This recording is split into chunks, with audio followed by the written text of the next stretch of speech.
Nobody should be listening to a radio station back to back unless uko jaba. Ama umeka kwa mawe pali ama wewe ni kinyozi. Can we pop another noise? Yeah. For sure. So our toy yao ilikuwa different. Hao walikuwa wewe mwanzo kazi yako ni nini hapo? Unataka funga drink? Mimi najua. Ama basa kiango hizo rudi. By the way, utaanza kulipa tax. What is the most you ever made from radio directly? Like salary? Per month. About, that's before tax, about 1 million, 1.1. And that's back in the day. That's back in the day, long time ago. If you don't get 206, 207, mimi na mimi no, ulikuwa denyana sana. Kuna do mob. No, Robana distribute a lot of music ya mjui. Yeah. Music ya mjui. Guy.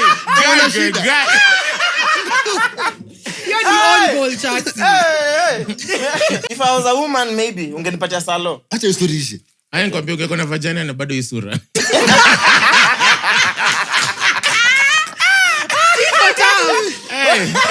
Wewe ilikuwa Shaffie Weru. Nawaru, wewe acha try kudinya mama fighter. Ama vile nimezaita Nyau fighter. Over 26. This is the Bagger Podcast. This is the Brunch Club. Over 26. Welcome back to The mics are cool. Now, when you watch it, you'll understand. What up, my name is Chaxy, the mastermind, German guy, the Lord Chaxy, the brew from Mariah is around, the amazing Mwass is around, Frank is around, Senaj is around, the whole gang is around, episode 133, we are my church. And finally, SHAFFIE WERU is in the building. Ongeza volume ya monitor. Yes, kidogo tu. Let's try again. Hebu sema. 133. Breathe. What do you do, man? Sawa. Shaffie ni hii. Wonder woge. Nah, for real. For real. All right, so do we open the bottles? For sure. Okay, hold on. Shoko nimeanza. Yeah. This is not radio. Ongeza monitor ngavyo take 2. No. It goes. Unangoja kuona sign ya on air. So which is your favorite? Definitely. The black one. The black one. You prefer Bonnie? Yeah, this is the rosé. Imagine una push. Oh, guys confuse a lot of rosé na hizo rosé zingine. Zile Mwass pe madem. Mimi nanga jini ya 400 bob. But for the longest time nimejua Mwass anakunywa tu jini. Hata siku ile alipata job and started getting paid 6 figures. Bado jini. Kwani msa afa kuongeza pombe na salo? Ndio, ai. What do you mean? You move up. Yes, your taste refines as you get more money, nigga. The cheapest gin na kamwala, the small one. It's sad. Woo! 7. Naona kiotero. Do us the honors. Hapa kuna champagne showers. There we go. You, I apologize for bouncing you. Twice. How many Twice times? or 3 times? Twice. Twice? Yeah. Imagine. That I'm time so sorry. Yani, twice. I'm very, very sorry. You made me set up a whole recording, get gear, book studio, and then you just didn't show up. You didn't call. Utajuaje mimi ni deadly. Now you know. People take a lot for granted. Deadly to finances. People take a lot for granted. Because they show me ndo nalipia, so hata hakuna So we agreed you're hajakuta paying- doyote. Hebu ambia wasini yule pasho do ngapi. Atuambi. Anyway, but you know what? I'm sorry, guys. It's maisha yangu mazee ilibadilika. Yeah, I have night jobs and daytime jobs. So No, we're gonna get into that. Yeah. We're gonna get into that. But I'm here now. But Simu, Also, you couldn't call. mazee kwanza niko na simu yako nalenga. Let me tell you. Let me tell you something. We knew. Hata sijajekea drink. Hebu niende. Yeah, I know. Nimejekea Hata tu. mimi nimeniekea. Pofu. Pofu. Ameweka shoto. Bana. Hizi glass zenyu mazee there too.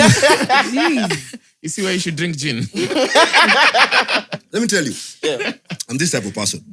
And that's why, first of all my relationships die. Following up is very hard for me. I hate following up. Yeah. And then secondly, mimi yule msee mazee nikiona nimeangusha msee. Hata ukinitumia text 50, mazee sisomi na delete tu yote at once. Delete. That's Radio, rude. nionekane story tu itapotea. But that's how I am, man. That's rude. As in, it's a very bad habit and has put me in a lot of problems because you don't deal with things head on. Yeah. And apo. Thank you. It still haunts you. And that's why even after coming to the show, I go all the way to Calif. Mazeni me chill too beneath the baobab. Nakutana na Mwass. Akaniambia kwa nyuma yangu, bro. I sobered up. But yeah, I'm that type of person. As in, unanitumia text, mazeni kijua ni pressure. Utatuma hizo text, jua tu zinaingia kazi na delete. I won't read them, meaning they won't fuck with my, my energy. But I know behind my head, somewhere in there, unaweza archive my WhatsApp. Who archive my WhatsApp? No, I don't. No. I mean archive WhatsApp. What's that energy? Hey. So you don't see messages? Hey, if all the chillers were watching this and you're wondering. First of all, I don't have, I have the blue tick, I have everything. I don't have any of those. So last scene, and on the last... No, yeah, it's on the last scene. Yeah, the last scene when WhatsApp was founded. Wow. Archive. Because it's archive, so nothing comes through. Straight to archive. So the babes of Merry Christmas at 2014, bado. Hey, bro.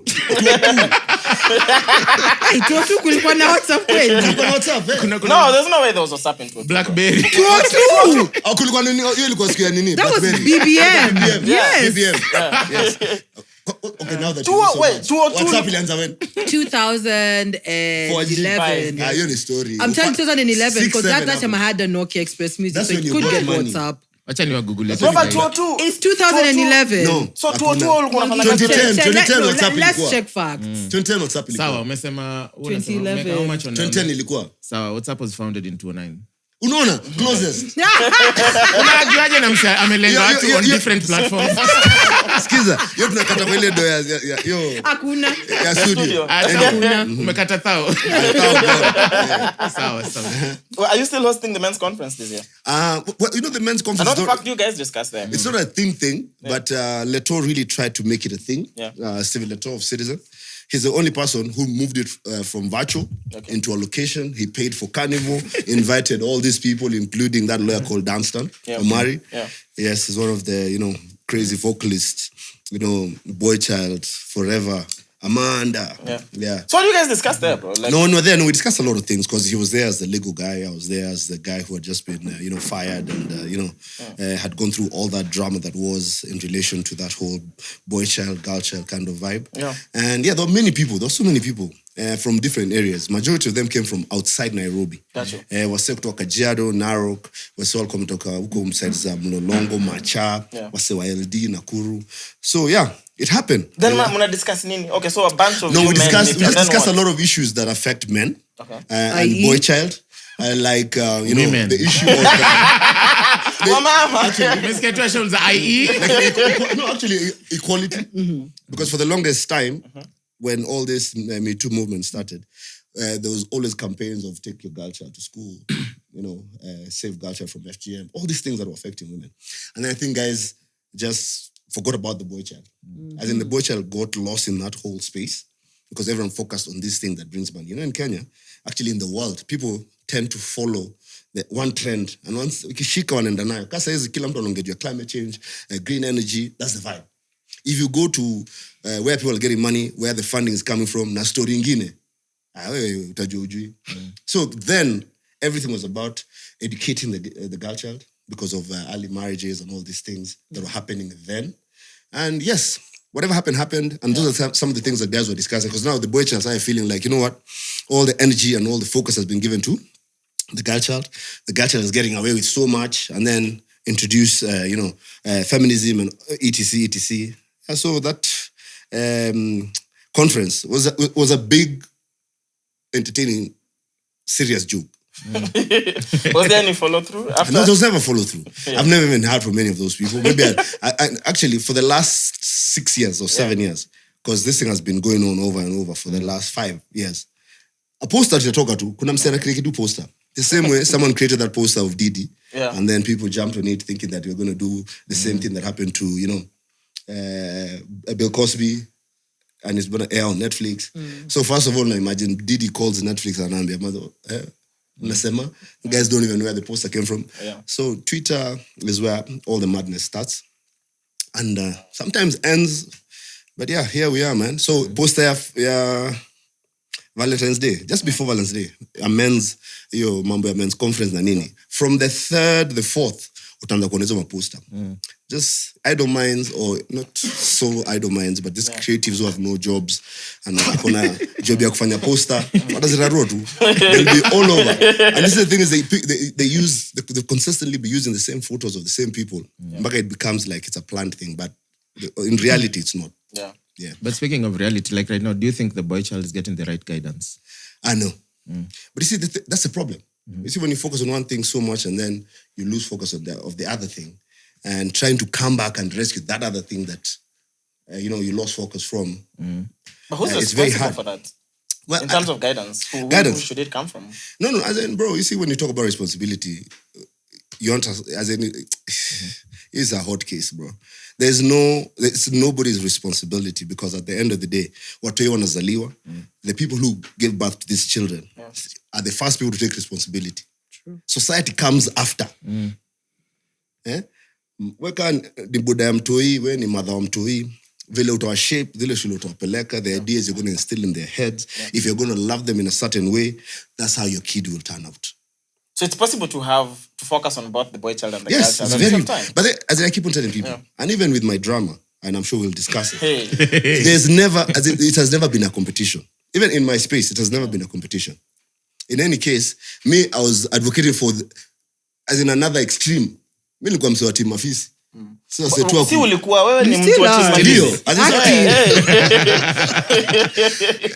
You get my point? Yeah. So it was never about the boy or the girl, in my opinion, and in my case, and in whatever I did. Yeah. But we were dragged into that whole mess because now there are people who decided to create that, that disparity.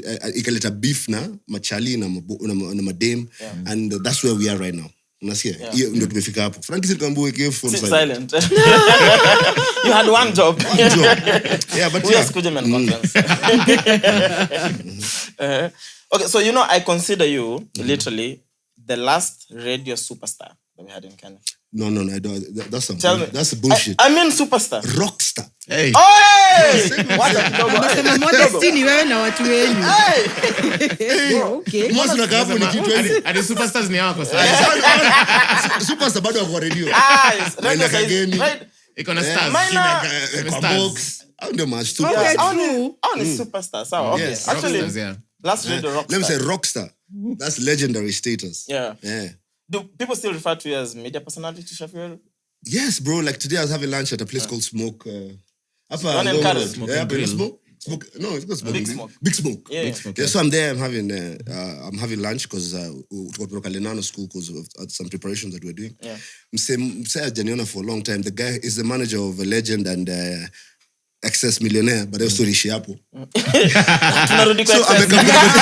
Amekangunikotea mazee akaniuliza, "Bado uko kiss?" I'm like, "Ai, ulimbaya bundles." Nikamwambia mzee, "Mbe get online." Buda. Ningemwambia, "Naweza pata volume hapa?" What do I need to do? Like where is it? Damn. Huyo ungemwambia ende oge, ungemwambia wacha mchezo. But it's so genuine. So I was like, "Hey boss, huku nilitoka." Kwa nini? I'm like, "We're going to have this conversation." Where have you been? How busy is he that he's never online? No. But then that reaffirms what I say all the time. Urban radio is dead, bro. Yeah. Vernacular radio, we can talk about it.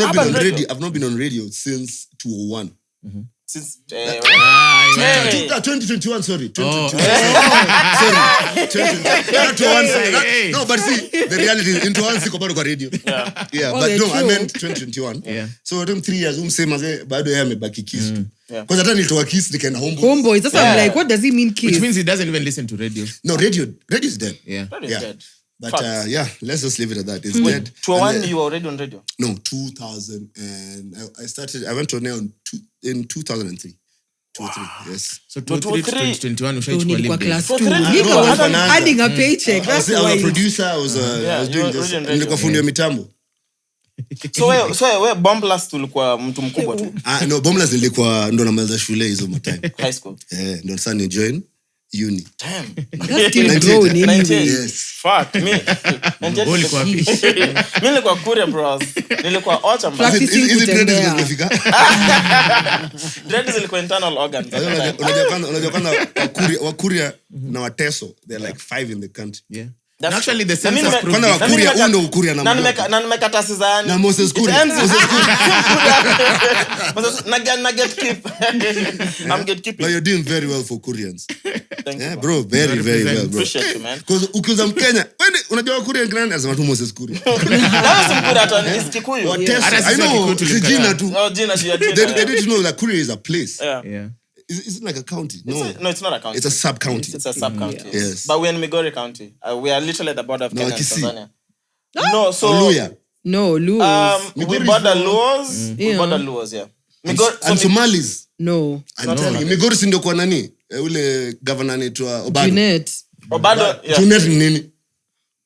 I'm telling you, there's Somalis. But there's Somalis. There's a whole Somali. There's a whole They Somali. literally just started moving there, so it's No. It's still I'm telling you, basically I've been there. I've been populated to by Migori. Luos. Yeah. Migori is not Silko to the Obado western is the side. governor. Yeah. It's in Nyanza. Yeah. It's in Nyanza. Yeah. Yeah, it's the only place that doesn't support Baba.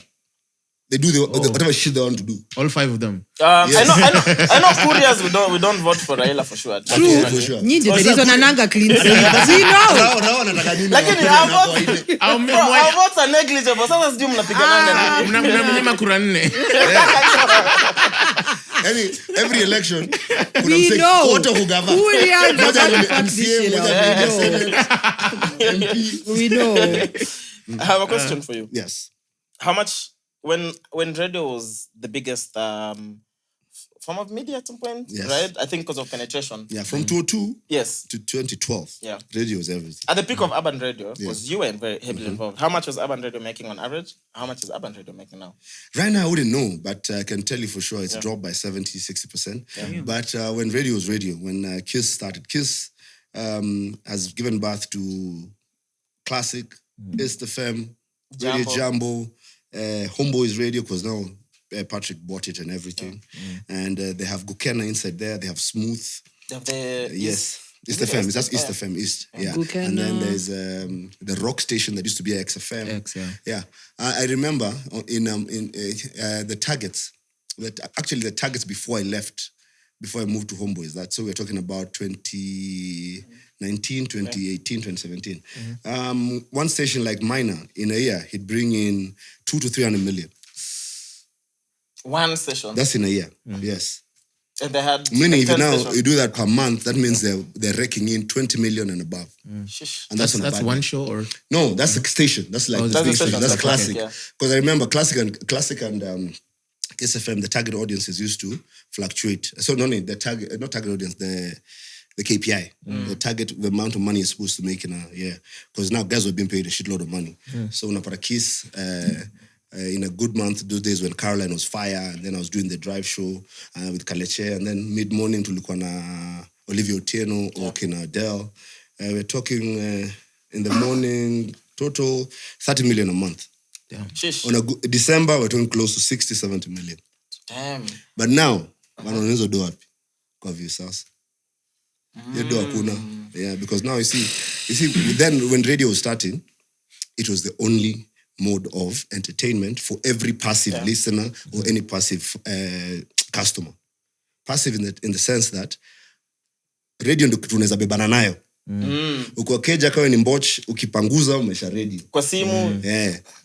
Before the phones, before tu umesha tu ready kwa gari, ukienda nini. And then before then, hatukuwa na simu, tulikuwa na these two players that came from China. The Walkman. Yeah, zile ma-flash discs zilikuwa na tenje. Oh, MP3. Yeah, MP3, they came now with that. Palito. So no. People used to, as in people would always, that's where people went to get everything. So the presenters, the owners of the station were your producers, they were your DJs. They owned the jukebox. They're the ones who dictate what you listen to, when you listen to. That's how powerful when radio new was. will become new, what old is old, what is fashion. And then fast forward, the digital evolution came, bam. Digital, tuko na Twitter, tuko na Facebook. I was in all these platforms, and on top of the platforms, we have the streaming platforms, which unapata maze, like I was in Korogosho the other day. Kuna watu tulikuwa tumekaa nao. Watu wote maze wako kwa Spotify, wako kwa Apple, because wanazushiana vile Apple liko down na ina sijui nini. I'm like, boss, hebu ngoje. uko na subscription. Uko na family. Bro, no one watoi. These are young kids with just some, the middle range smartphones. Wako Spotify, wako kila pahali. That shows you wewe unaniambia nini kwa radio. All that music and all that news I'll get them when it drops. So the moment the mobile phone became a smartphone, it took over everything. But I remember every time we used to go for training, every year, because you cannot be, we used to come deadly forever. All the consultants would come to tell us, they're telling us, there's this thing that's coming, it's called the smartphone. It's going to finish everything. It's going to eat into this market. And that's why you see like now, Kenaf Kwambox, she did that clip on talking about fears and all this. Those are the new ways they're trying to attract new listeners. As in you have to have something new. Ngoma doesn't cut it. When I was on radio, music was 70% the selling point of everything. And then content 30. And then it flipped now. Content became 70. Ndio saa maina akagrow nayo. Mziki kwa 30. Because sasa, the only people who listen to you ni watu wa 3. Kwa sababu watu wa 3, we have to have that communal thing, unasikiza. So mine targeted watu wa 3, nini. People need to start doing different things. But now, as in all those things have zimepitwa na wakati. But then content overtaking music makes sense because that's why podcasting grew. Because podcasting is just about content. Yes, it's about content, but it's a different type of content. Because now here, you can watch it at any other time. It's banked somewhere, unakam tu unazileta. So mambo ya kwa passive iliisha. People went back to starting making appointments. Sunday nahangi, najua ndafanya nini. Mic check. Someone like Ronnie. Keep. Ushaka na kwa restaurant. Aiko kwa TikTok, unaweza muongelesha mazi unashanga mse. Ako tu abru. You see, so people now don't make like appointments, but when they find the time and the chance, they jump in. People like flexibility. Alafu tiko na watch, alafu wanatoka. And all this has been built from time immemorial. Vile tu wase wako appreciate. When we're watching paid TV now, forget about terrestrial TV, forget about KBC and all. These are the DSTV. Tunaweza sema hivyo hapa. Utakuja siku moja kama partners. Sawa. When DSTV started bringing catch up, pause, forward, rewind, catch. You see those. So now the first time I saw that, it was it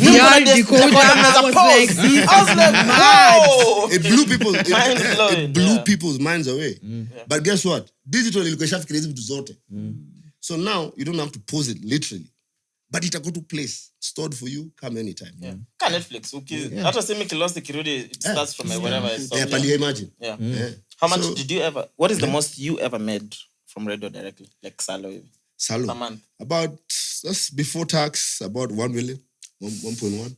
And that's back in the day. That's back in the day. Long time. If you don't get 206, 207, mimi na mimi ni no wana ulikuwa dengana sana. Kuna do mob.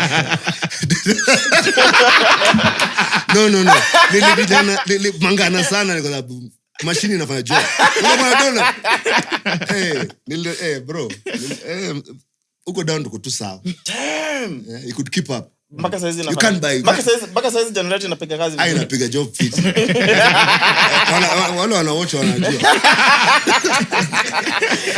Wanaweza comment tuma emoji ya inataka nini cucumber.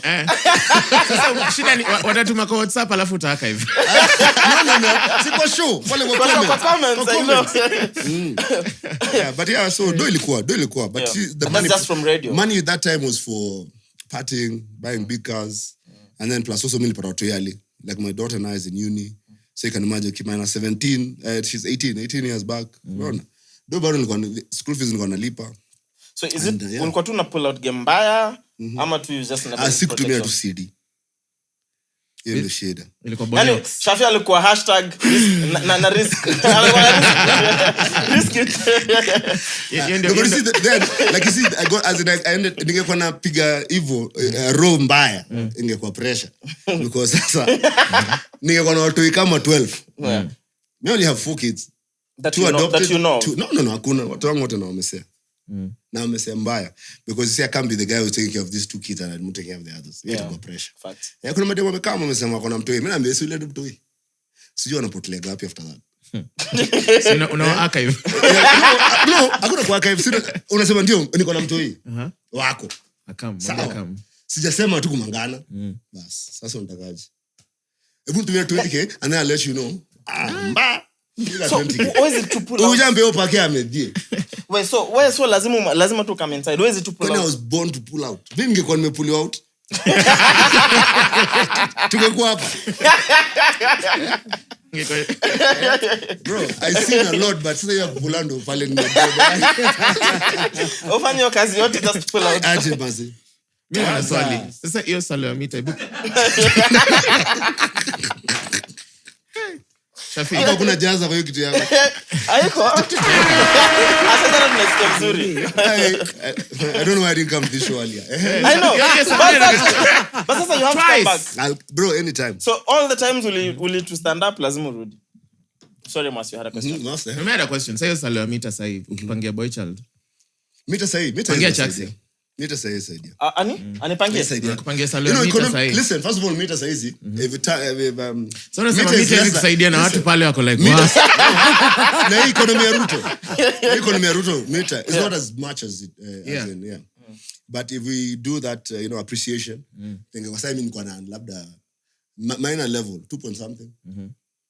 So sherehe inachukua ngapi? Sherehe mix sherehe kwanza sikuwa sherehe kuchukua do yangu mingi. Kwa sababu unalipa kupiga sherehe. Anyway, so most of it was brand ambassador for Hennessy for the longest time. Before Hennessy I was a brand ambassador for Smirnoff. Easy Guarana nini Smirnoff Red zote. I was the first person to be a brand ambassador back in 2004 2005. Yes. EBL gave us so much money. And nilikuwa brand ambassador wa Coke. Traveled all over Africa with Coca-Cola when we did the Bambucha campaign. Eating life with a big spoon. But zote nilikuwa na choma because they really didn't mean anything to me. The only brand ambassadorship that I held on to and tukakuwa as we grew to what we are now is only Hennessy. It was zote. Either I was fired.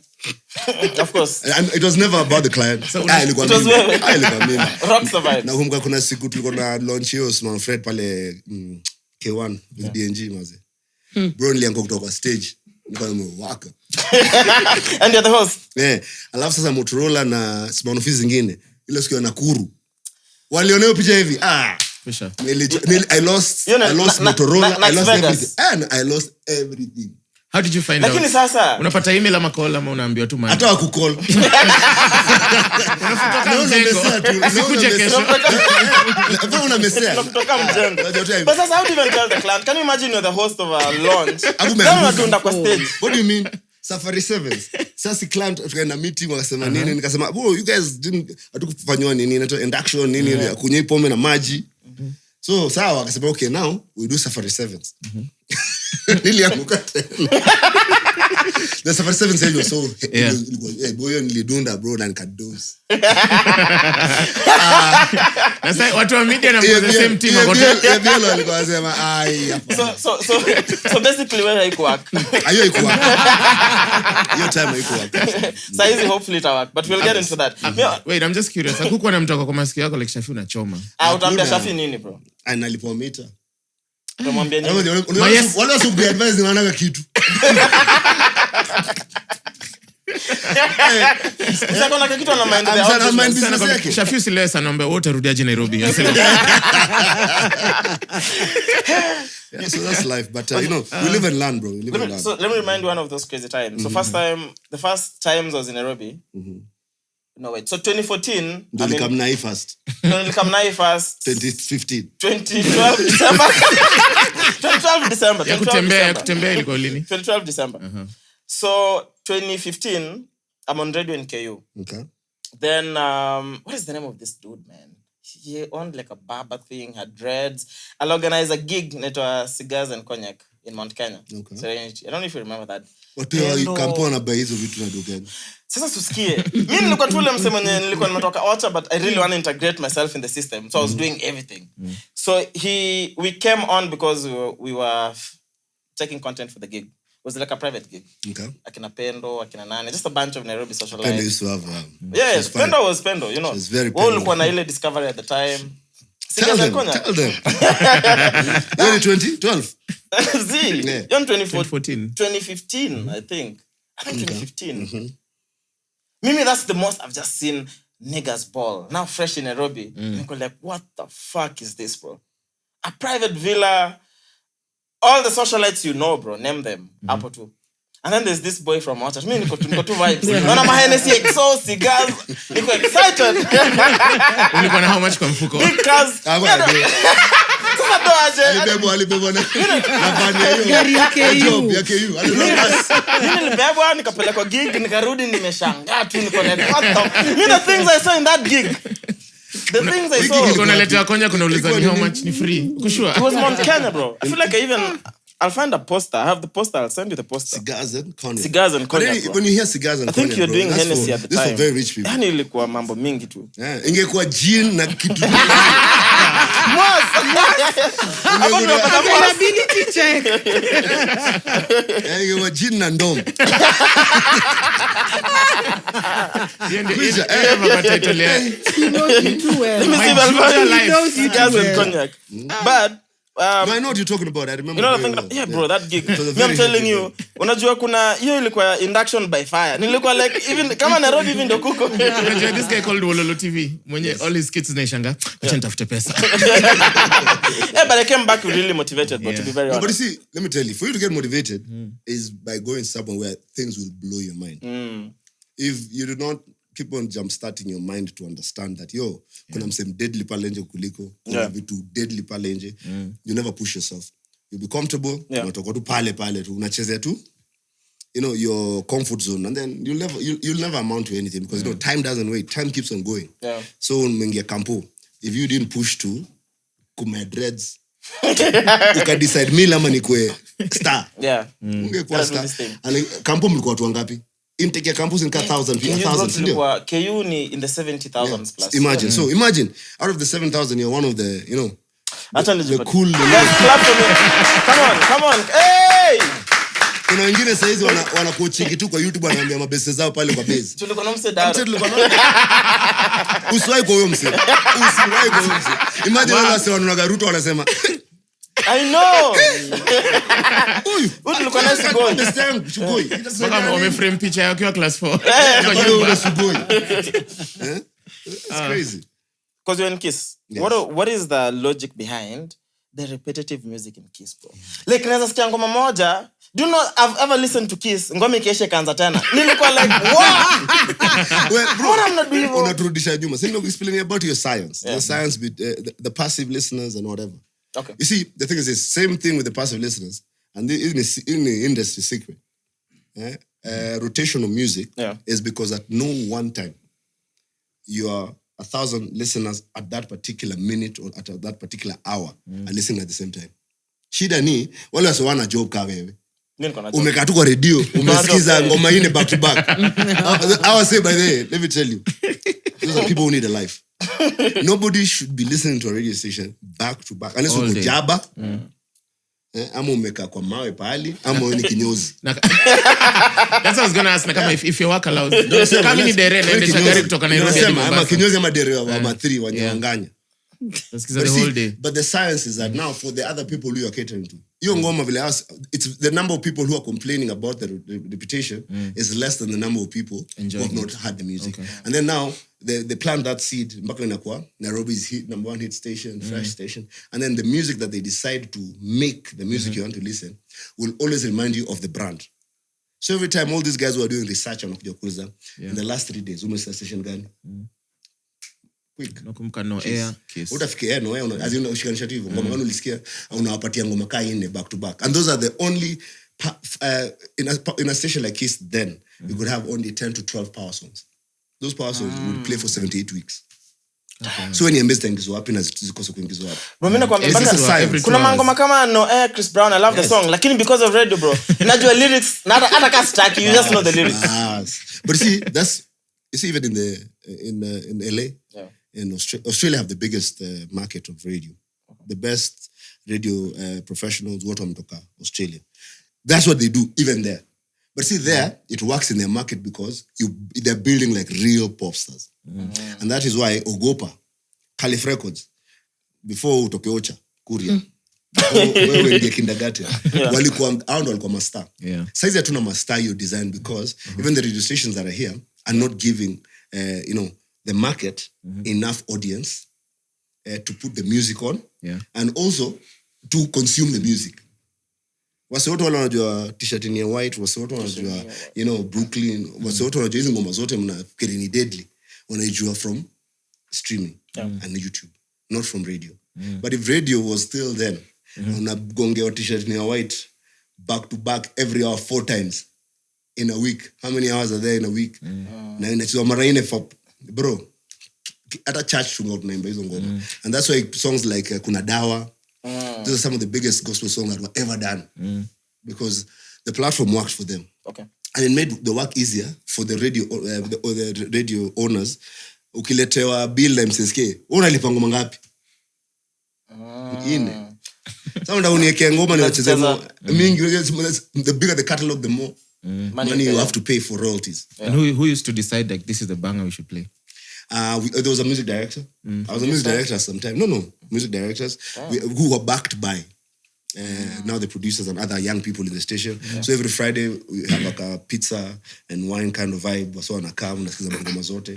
And then those days all music used to come on a CD from Radio Play. It used to be one of the biggest company that supplied all music from all the biggest production companies from Sony, Universal. Zote zinakuja kwa hiyo. So you subscribe to them, they send you.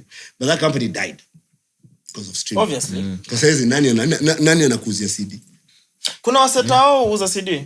Mimi ni msanii bro. Huyu anauza kwanza kuna msee hapo kwa hii stage. Kuna huyo.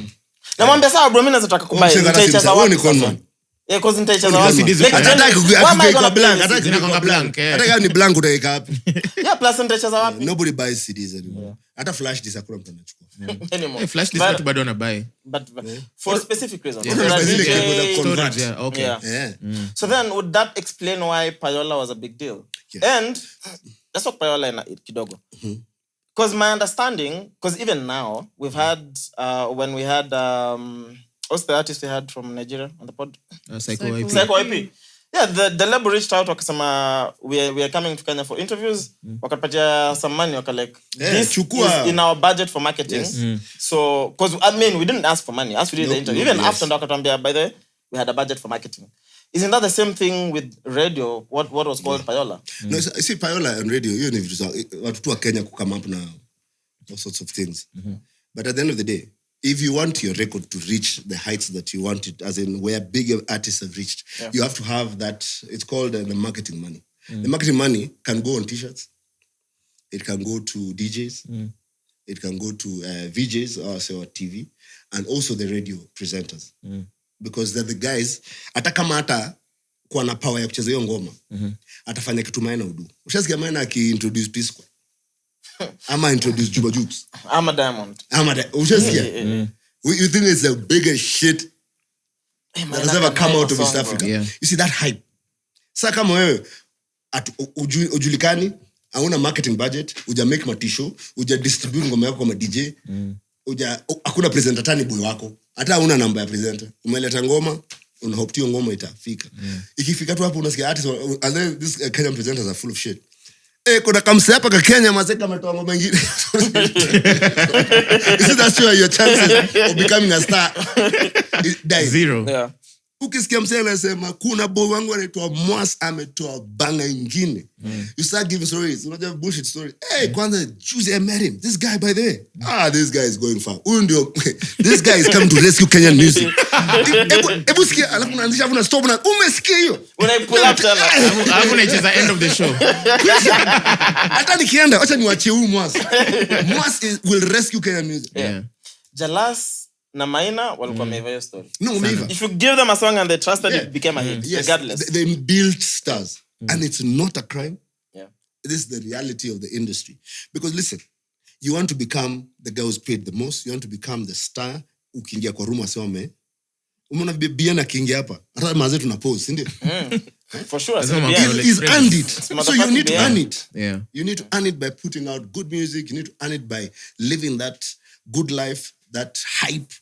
And also having all these people who, the satellites who push, your career. Kwa mfuko yako. Wewe usikuwa msanii unaingia event na unalipa kwa gate. Unafika mabouncer wanachanganikiwa. Frank, mimi sijailipa event maisha. You just pull up. So unaoga, unang'ara. Unaenda tu. Unakuja, wakatai niingie. Mabanzo unaanza kuja mabanzo wanakuwa na meeting wengine wanaanza piga. No unapata tag. Hey. What do you mean? Tag na crew. Unasema niko nao. Hata bila the baba usikulipa. For real. Hey, bro, for what, bro? Bro, this industry to be. Sasa wewe una support siku gani? Nilisha support na damu na hali na jasho. Alijenga foundation. Ikanivuta kazi. Sasa hizo uko pension. Niko pension. Siambiwa say automatic za sari. I'm saying you need to work to get the level that I've gotten. Unaweza pull up. Okay, listen. The governor, we go with the governor to any events. Yeah. Nani atasimamisha governor mwitiko? Mean as I tried. No. Good luck getting your next job. Can I see your tag? You can't enter without a tag. Yeah, go like Mr. Sakaja, you can't enter. I'm saying vibaya or anything, but that's the reality. Yeah. It's called any like kurudisha mkono mazi. Hiyo ni ya macho.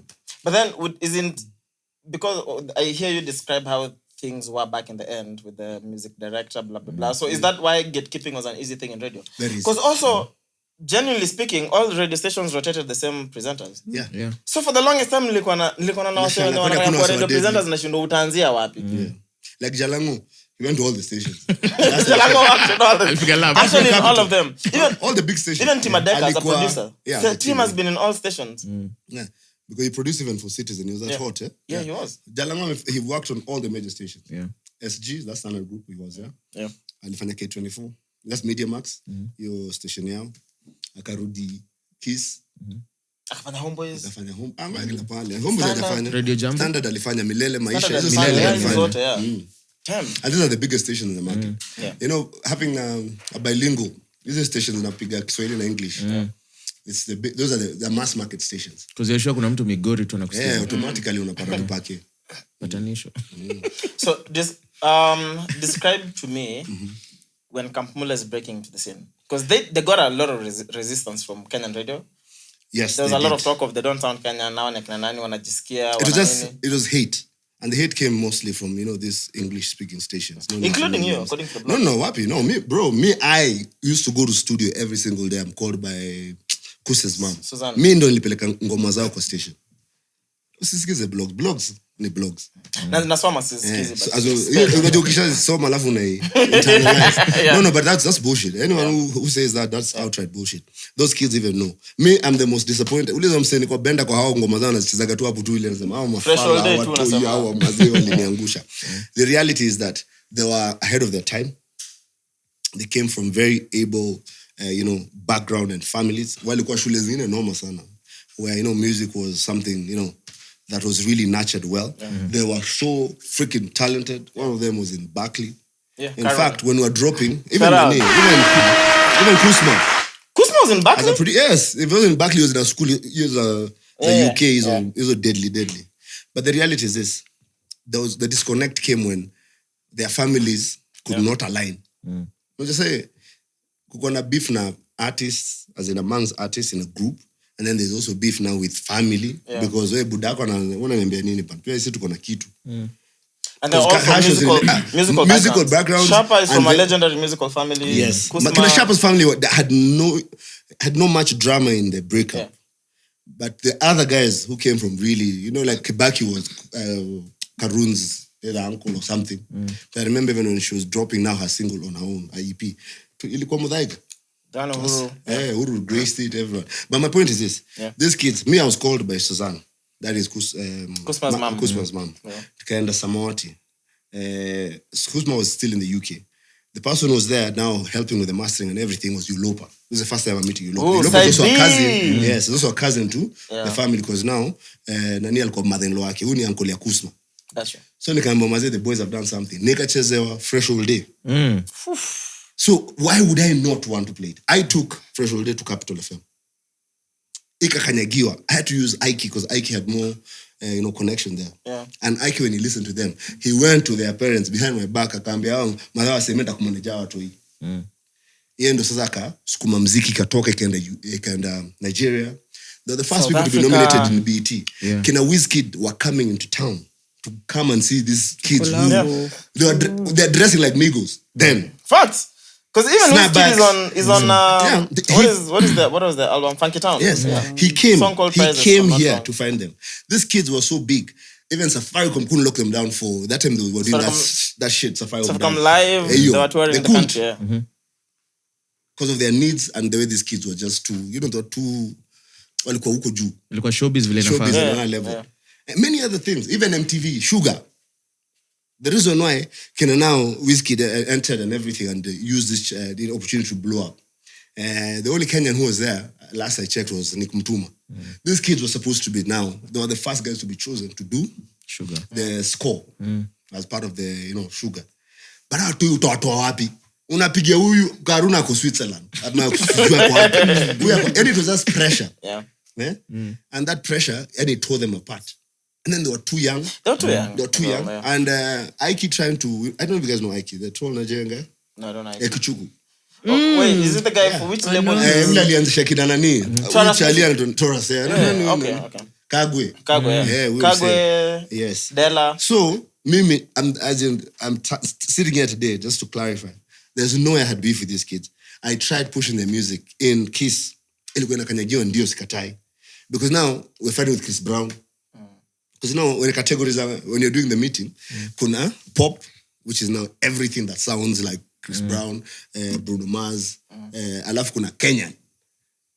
Ukiekea huyo mlami alikuwa hapo sasa hiyo asevela unaambia ni wa Kenya anasema aje yeye anataka kusikia Ogopa. No, anataka kusikia sio Ogopa, anataka kusikia Daddy Owen.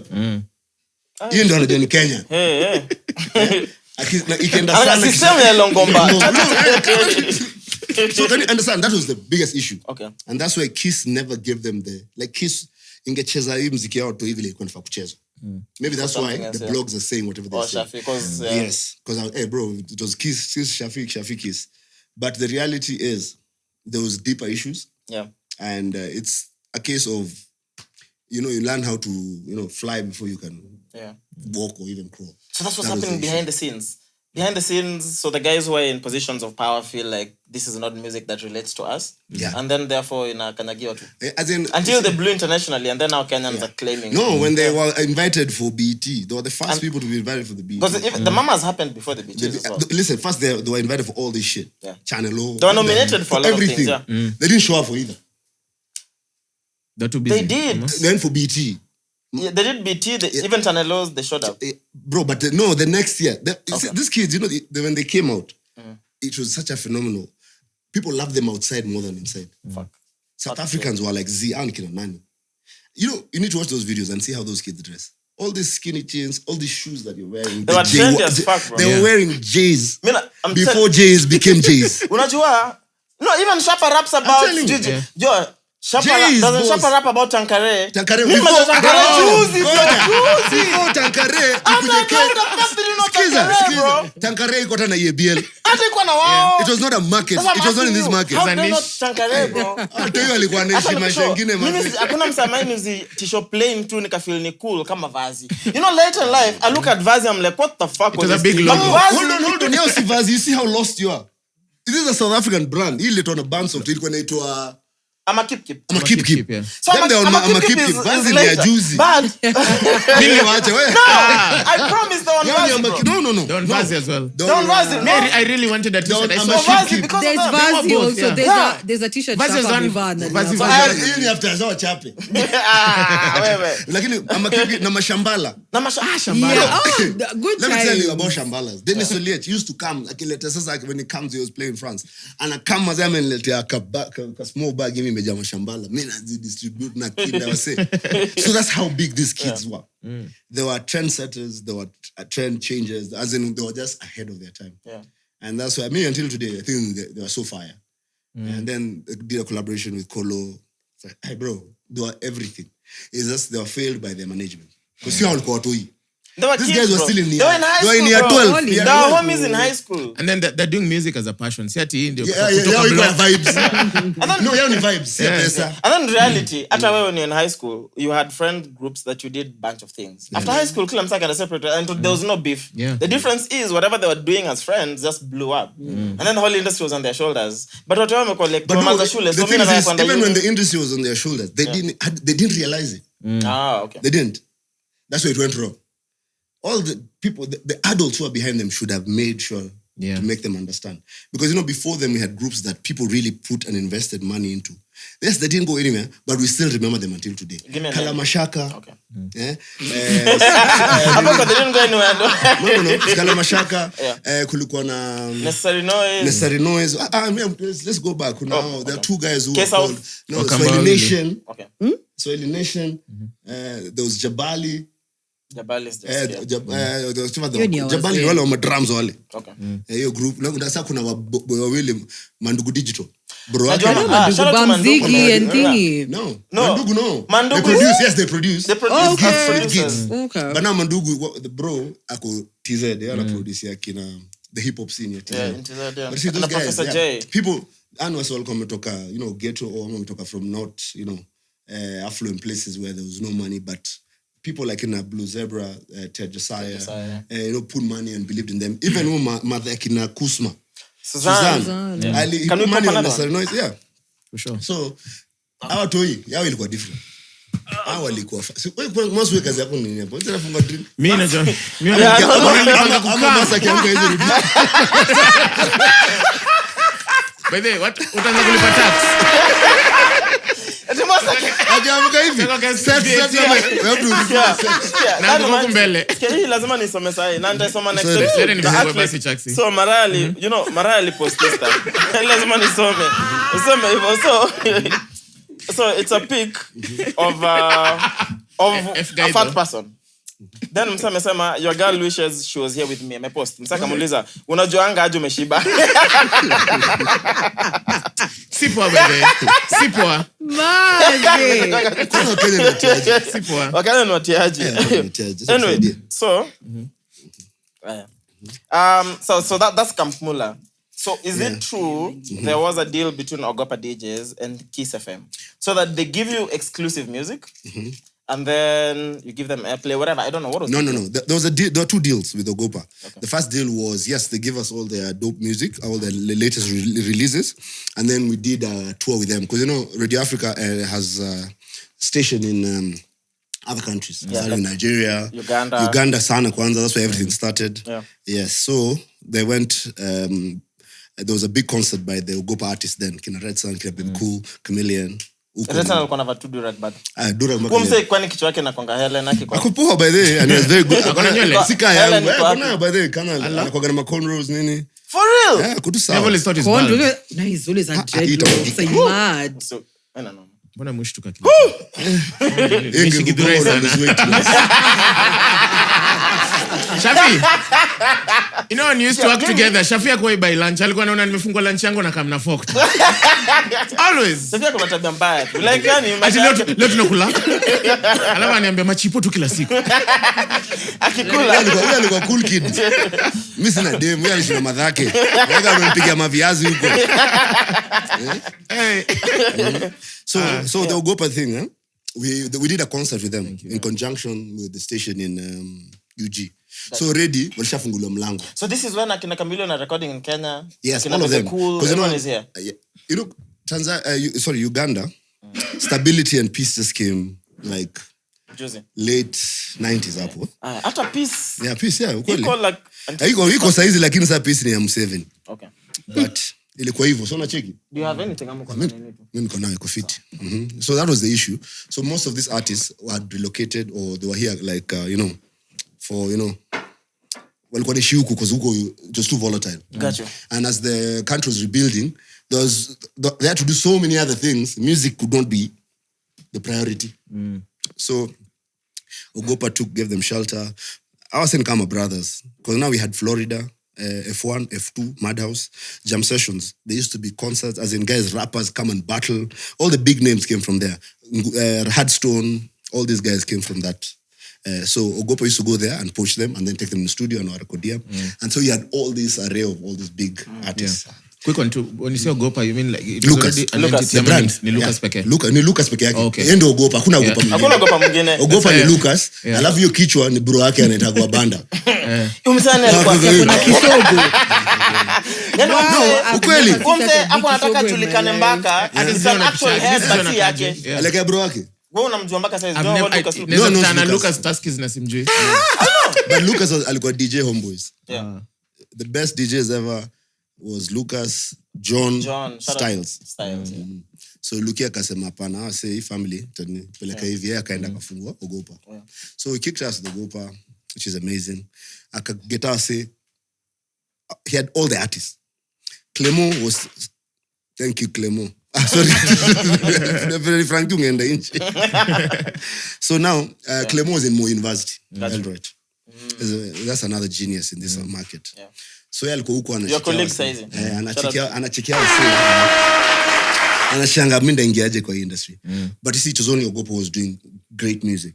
Because it was Ogopa, ama Ketbull, ama ya Bruce Odhiambo ilikuwa huko Ramco, ama ya Blue Zebra, ama Samawati.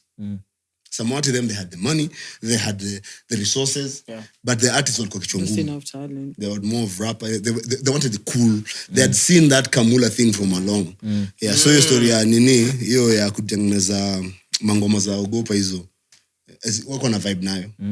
We had all these guys doing rap, nini. Clemo kama aligraduate hivi akaanzisha Calif Records, which went head to head with Ogopa. Hiyo beef ilikuwa real. There was no real beef. It's clout. Hiyo ni ile tu ya kuuza muziki tu. And you see, everything that happens in Kenya, we follow from what happens in the States. So because also that's why there was a lot of collaborations between Ogopa and Calif either way. So I don't think there was genuine beef. So the whole of last week you will gonna trend. Because there was a Combox clip that came out because of the famous Let's talk about Combox first of all. Hiyo clip ya Combox manze, Wakenya manze, naelewa maisha ni ngumu, we have so much like tuko na pressure. Guys need to fat and chill manze. Katu hivi tu nyambe tu people say wache kuana. As in, guys are so bitter. Ndio mazee tunapigwa taxes huku ni January.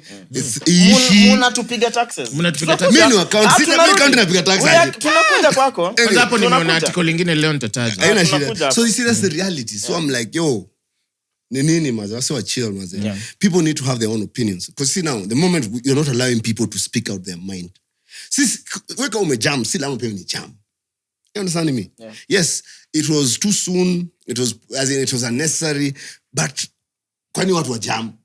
Shafi, what happened to anapenda tunaviendo analike. But timing. No, so listen. You can say whatever you want to say. At the end of the day, ndio. So then just tell her, hey, it's a mess. Chill. Sasa ukisema vuto job kwa sababu Shafi alivuto job. Mimi nakwambia tunaingilia na wapi? I was speaking to some of the senior managers and kama maze sivuto dem job. And then what? So that will be the solution to all our problems. Mse akimezeshea ama akumezeshea mnamchuja. So eventually mtabaki na nani? And then also, the only issue I have with this whole cancel people because of mistakes, the fact that kuna wase they've put themselves in a pedestal and they don't make mistakes. Only that maybe they're not in the public light, so we don't see the mistakes. But also my other issue is where is room for growth and change? Yes. You see, the reality is even as a society. You see, the thing is this: change comes in when someone makes a mistake and then they are warned or they are reprimanded and then they come back and you see them doing better. Like you come nafanyia ufala, then you have all the right to call for another reprimand or whatever. But since I'm saying for a mistake and the first thing you're doing in kuambia aende. Look at the NBA. We have all these cases that come in. Jamorant, you know. Yeah. And he's consistently amezifanya. Mpaka it costed him, the first couple of weeks of the season.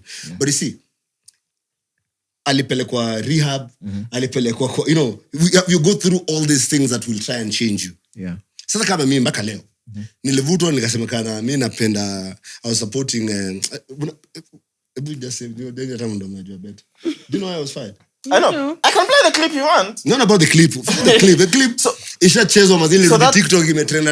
I'd forgotten how I sound on radio. So there's two things now. So there's you getting fired, but also you getting cancelled No, at the same time. It's the same thing. No, it's not. As in fired and cancelled, same thing. Because you can be fired, not cancelled. Cancelled You ni see, no. Let me Cancelled tell is you. no one is hold trying on. to I hear was you. fired. I was fired. Yes. Cancel hiyo ni jina tu ya watu wa Twitter walisema. Unani cancel wewe unaishi kwa hiyo bedsit yako. Mimi tunaingiliana wapi? Tunaingiliana ati tunakutana wapi? Me the only thing I lost is my paycheck. And my chance to retire gracefully at Radio Africa na my pension na nini. that was a plan. But the cancelling bit, hiyo tu ni vibes. Hiyo ni story ya watu wa Twitter mazee wakaenda. Hiyo ni hao bana. Or the cancel wapi? I still eat, I still live, my kids are still going to school. I'm still kicking ass. I'm still fucking women. Wewe wacha. Na uliacha kutumia CD kama radio. Sija hata kutumia. Hajai tumia. Ama umekata siku hizi kwa wifi. Wewe watoi mazee. Tumieni CD na lakini siku hizi ni wifi na bluetooth. No, but the reality is that you see, the cancel culture is an urban myth that people are on and on about. Cancel, okay, wapi? I'm a brand ambassador of Bel Air. I work for the county of Nairobi. Yeah. But I'm still raising my kids. But there's brands you're I'm working still with. driving a Range Rover. But there's brands you're working with that you don't Ngoja. work with. Let him glow. Oh, sorry, This okay. is more. I'm driving a Range Rover. Give it to him. So, nani alini cancel wapi? People just contributed to me getting fired. Gotcha. Let's leave it at that. The council thing, I don't want to buy into that because, you see, you'll give it more, relevance, and it's going to affect, the industry and all this, anybody who's on the spotlight more, because we keep on, bringing it as a thing, and it's not a thing. It's not a thing.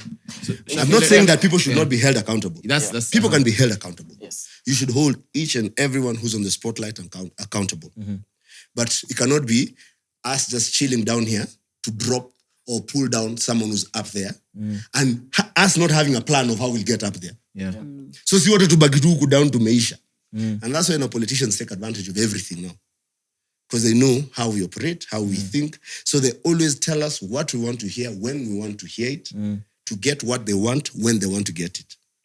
But you can say, for a celebrity, an independent person, ongeleshi mse mmoja, anaongesha kila mse. Wakukamia, politician anakamia na wase wa constituency wake, voters wake. That's his first priority. But let's say like Kombok, sawa, mutaka vutu. Alafu. Inside the industry aje. Will people stop murdering each other? Will we have less femicides? See, it doesn't make any sense. Let's deal with the actual issues. We have a big problem as a country. Let's tackle that problem. Yeah. We have people who are going around berserk, killing young women. That is the issue we need to be focusing our energy on. But no, Shafi, Not one individual person. When you're talking about accountability, because the next day there was another clip by Kiss 100.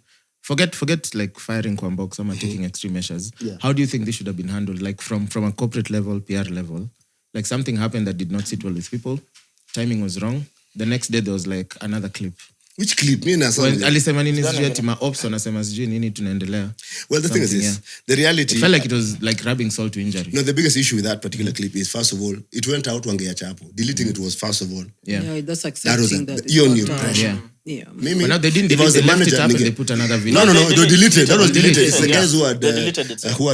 recorded it or got you. screenshotted it, who are bringing it back. Posting, The fact that they pulled it down without saying anything, that is the biggest issue. Okay. Yeah. Without Otherwise, saying wangeiacha tu huko na hata waseme kitu, lakini ibaki. So let people come, vent. Because I'm assuming the genuine people were there complaining for a reason. Yeah. So let them come, air their madness, and then we move on. And then you address. Because You move on. there's always a new Wednesday, there's always a new Thursday, there's always a new Friday.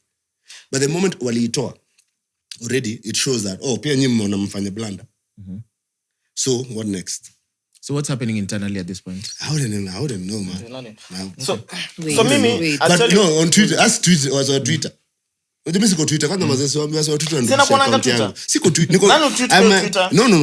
My account was No. No. Hold on. Open my account. My account hasn't been tweeted up since last year May. Since last year makes sense because I follow Shafi. Since last year, I mean, nilikuwa na tweets zako. Last year May. Ebu check in the last tweet. Oh damn. Okay, that's okay. Shit. Okay. Basi last year nilikuwa na tweets zako. Last year May. So wase maze ilienda wapi? Mwenye Twitter anaitwa nani siku hizi? Elon Musk. Elon Musk maze kama unaochi progi yetu moto. Simuongeleshe Account yangu bana. Wait. No. So I bought a new phone and then I was kicked out because of those stories. I the code, two-face, two-factor. Yeah. So I've been trying to reach out for them to get it back. The people who used to run Twitter or X now in the country, all those companies, all those offices were closed. So I don't have that access anymore. Just work hard and do. No, bro. I just take Gurudi by there. Let me tell you, it's a peace of mind. Yeah. As in Ukomaze, let me tell you, anyone who's on Twitter and is active, you're a strong motherfucker. You're speaking to Musk. Speak to Musk directly. Bro, me now. Okay, you've been in a Hata leo sijatweet my Una vile Mwass alipata hii weight wapi? Akika huko Twitter akisumbua Kenya yote. Umse alikuwa tumempaka jina yangu. Alikuwa anaita Shaffie Weru. Shaffie Weru. And then I had to remove it after the scandal. No, ngoja. Aliget job corporate. After alianza kushika pake. Sana kwa Mesota huko. Huko village market ukienda huko. Ruai. Si Ruai. Si Karuka. Ruaka. Ai, Karuka. What is that? Ruaka. Umse alikuwa na boss. Guys you say Shaffie had go katu sawa. Nikamitu mse tu ndo Shaffie Weru. I remember we even posted a photo, that Spider-Man meme ile mmepointia na hivi. I met you in 2018 huko hivyo. Let me tell you, the people who are active, like me and the people I know are active on Twitter. Huyu na boy yake ndo Sir Alexis. Bro, mimi nowadays I'm never on Twitter. Mimi naingianga kuandika tu upuzi moja natoka. Umse mpaka alikuwa anaandika diet yake, menu, sausage. Says tafuta mama in peace. Ai, mama gani unafikiri kuna mama tu anasema tafuta mseme sausage leo. Fuck that. Like, teach me how to cook the fluffy ones. Wanatafuta mtu wako na sausage. Anyway, so no, wait, Shaffie. Okay, you've said everything that you've said, but I have one question. Ask. Do you still feel like you should take back the statement that you said, or you still stand I will by what never you said? take it back. I stand by it. And guess what? It's advice. For those who want to take it, thank you. Wale wanaisikia inawauma sana. Iache tu by the roadside. I didn't force it on anybody. Simple as that. And I keep on telling people, I have 2 daughters, Nia and Milan. Milan is 18. Nia is 9 years old, turning 10 in April. That clip, as you hear it and as you know it, the part that nobody picked up is the part that I said, your advice nasema saizi naambia watoi wangu. Let's start that conversation from there.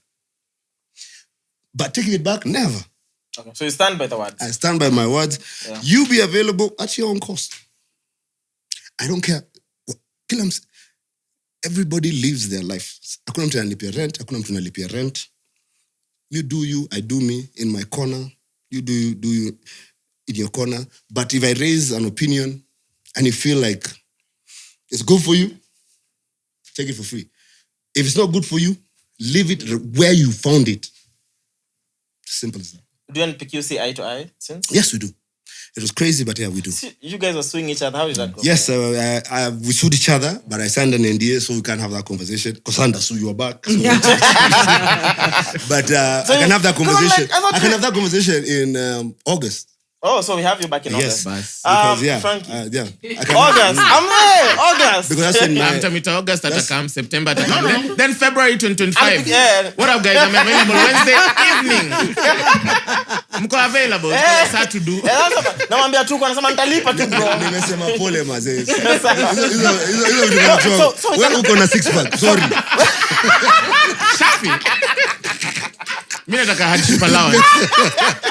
No, I'm sure. So we can have you back in August. Bro, August, I tell you, and then I can have that conversation. Okay. It's a good conversation to be had. Yeah. Because even all I can say is that even the institution, the reason why they're acting better right now is because of what happened between me and the company. And that's why you see no one fell for that whole and then it's drama. Alikuwa anasema me and the company. Yeah, even you see the drama with the Combox. Frankie called me, hey, Cheque Combox. I was called. I'm like, yo, so do not fall for that nonsense. That trap. Let me tell you something that I can tell you that will shock you. You're genuinely believing that, yes, whatever happened for that particular reason, right? Do you know there were 4 Chiles in our court documents who opened 1,000 accounts with but Nwajinga with the same IP address. Gotcha. Niliwangushia hivi tu hivi pale CK. Bro. Damn. Guys were like, shit. ABL were like, what the fuck? ABL wajali. Nika down najiuliza. Yeah, those niggas don't care. Labda nikasababu situniagi CD. Kula my damn rolling. I must have done some damn. There's something I did to someone. Yeah, for them to That be for this them. vile. And there are 4 chicks. One of them was fired. They opened accounts. Shida, you see IP address, you track it. Same Hii ni laptop, kweli same- unasema mnatangana. Bro, nikayapa nikudanganya na kunywa belea. Kwani nakunywa G. Mbona nipiga shots mingi sana? Kwanza check Kama it. mnatangana mara mbili. It's not a white lie. Yeah. No. August, lazima rudi. I would never lie. I would never lie about that. Frank is here, he can attest to it. Frank atakusaidia kudanganya. Yeah, because Frankie was No, actually... listen. Actually, no, listen. Yeah. The day I come in August, fuck, I come forgot. Yeah, that's what I'm Frank like, was there the whole time. Yeah. So those are the biggest issues. Because now the court asked, hey, so I say, well, hey, guys, we're coming for you guys. You're going to lose money. So, to the sheni. So, they had nothing to show. They were showing all these tweets and all these, different bots accounts that were there. Guys just showed them these were bots. Hey, I want the story really... But I tell you where I stand. Me, Ilinuka. I'm more for accountability. Accountability. No, Instead it's of good. cancel. Because Yes. accountability means now we're going to deal with the actual issue and we're going to... Rather than... So now, if, for instance, if Kwambox fucked up, sawa. Kwambox fucked up. That's a fact, sawa. Let's address it. What happened? Does it mean now we fire her? I don't think it means we fire Kwambox. But it means we hold her You don't accountable. cancel her, you cancel her. You know there are There two you different go. words. Yeah. There's CANCELLED and there's the COUR, the other one that is Shouldn't very mean hard to because it cancel. pronounces or something the same. No, it's not. course. They- Of course. Cancel. Kurangu ni mingi. That's the thing. You need to cancel. In fact, but see, when you have managers who are weak, what's one of protect to job? Yeah. And also, there's something called value. When like Jay Morant, I'll always go back to Jay Morant, or even Neymar. When you have value, to all you young people who watch, in life you just have to have value, because no one can steal your value, nobody, and your value will save you on the hardest day. Jay Morant fucked up, saved by his value. Nim deadly.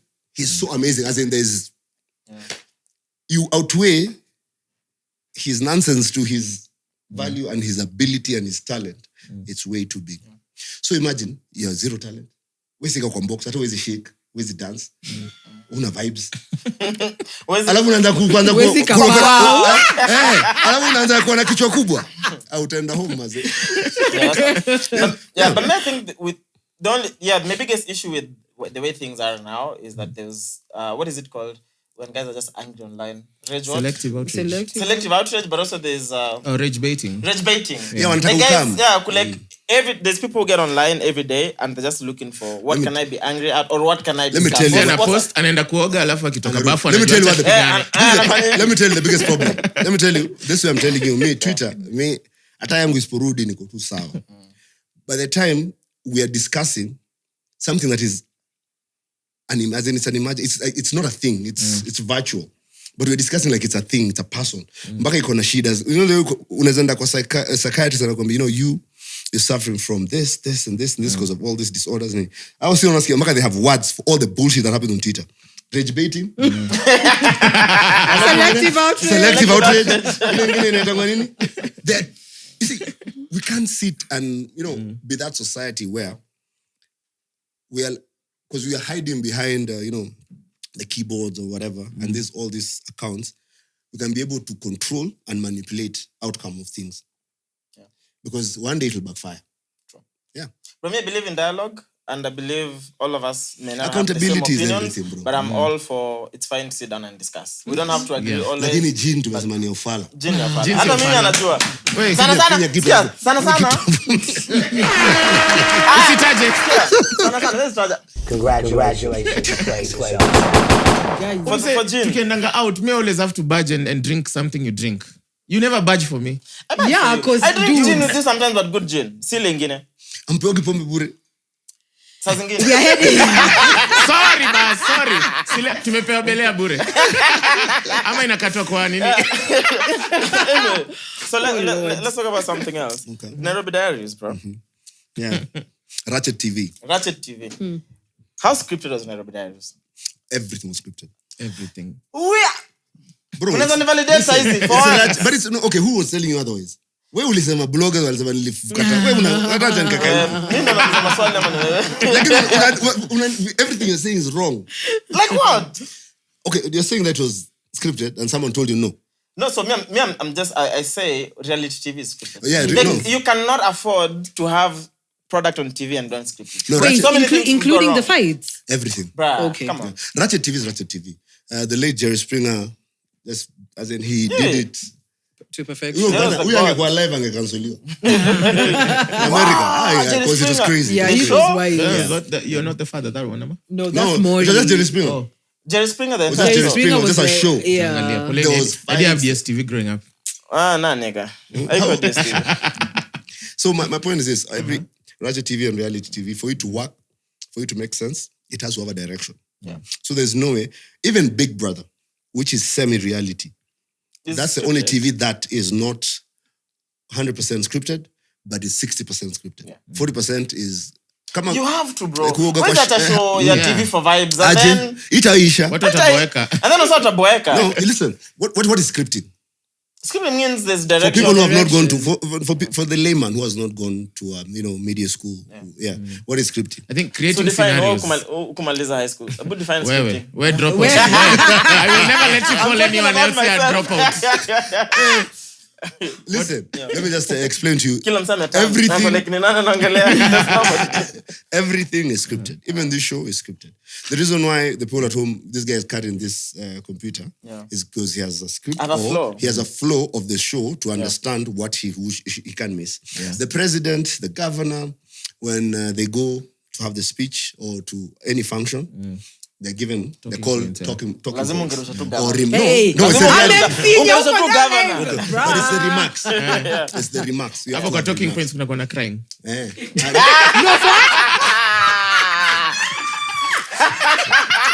Sawa.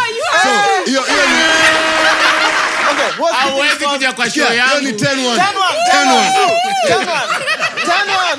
10-1. Sawa. Turn one. But we respect my boss. Hata nikunywe pombe. Turn one. Home ground, Yeah, unanitandika I aje? never saw Wangi, that coming. Nice kuna one. more time. Lazima come back. Never. 9 more goals. 9 more. Na kula lunch zangu 7. Jesus Christ. Hadi alikuwa na kama sema leo ni ndengu sijisikie. Hiyo imekam. Okay. But back to the scripting is everywhere. Now Nairobi Diaries was very scripted.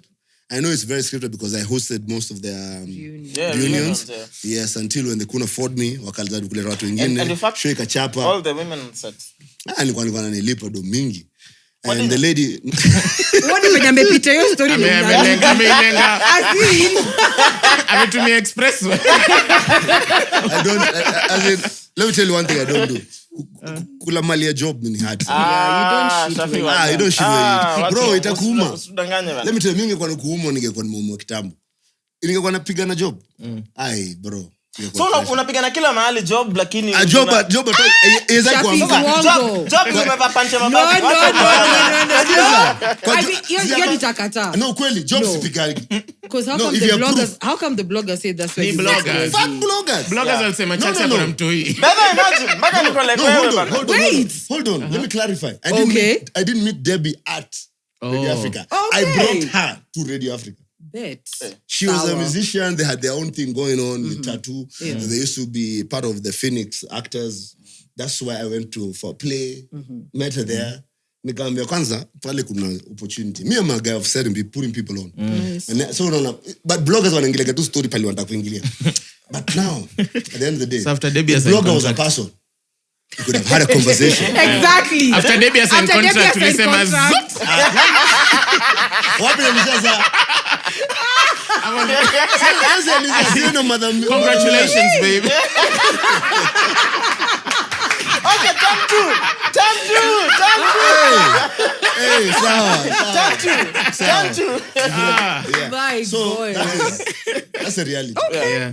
Okay. Blogs have half-truths because people on blogs used to like do their research. Yeah. As in-depth. Ile design ya kina John and Namu. Yeah. We have a healthier industry. Because let me tell you, when someone hits you with a truth, it doesn't matter who you are. Either you decide to kujificha, as in run, or you confront it. Yeah. True. But when people keep on just, writing half-truths. Yes, ni ukweli lakini, ni ukweli ilikuwa unafaa iende Runda, iko 58, iko Jogorod. Unashangaa sasa, itafikaji hii side. Yeah. And if you try and jump into it and try and make sense out of it, it becomes even more hectic. Gotcha. Yeah, that's the reality of the situation. Remind me what you did. Did you do 48 parties in 48 hours? I did 48 parties in 48 hours for 3 years. 3 years. So that's where the Reverend comes from. The Reverend came from Kolo. Okay. Let's go back to now Mullah. So Kolo Nyash and Kleptomaniacs and Robert. And Robert. Yeah. We grew up in the same hood. I walikuwa Nairobi West, mimi nilikuwa msee wa South Sea, na East guys and everything. As in all check vile msee mkulu wewe. Wewe ni msee mkulu, mimi sijakata. Eh? You do need my validation. No, nakwambia tu uangalie. Nataka tu uangalie. Mimi si nyimanangi. Nataka tu uangalie. So si zip tu. Wewe ni manangi lakini nikashabikia manangi. So as in all these boys, we've known each other for a very long time. So Kolo came to me one day and started telling me, because we started the... Alikuwa mfupi tu bado. Kolo, fimbo ya Nyau. Fimbo ya Nyau. Ndivyo. Fimbo gani? Hatuwezi enda huko. That guy is gone. We can talk. Sawa. No, but Kolo, tulitoa research, Radio Africa, let me tell you, Party Kwako always wants to do research for everything he does. Research, anafanya research. So kuna research wakita kuanzisha The Star. Wajatuambia ni The Star. So tumeitwa pale Serena, wasi wanaongeleshwa vile, hizi magazeti mnaona itakuaje, nini. That's how companies are built. Companies are not just built overnight. Yeah. They're built by people doing public participation. Wasi wanakalishwa. Consumer research to do, to understand. Yes. Yeah. Unless unafungua hoteli unaita tu Mwass.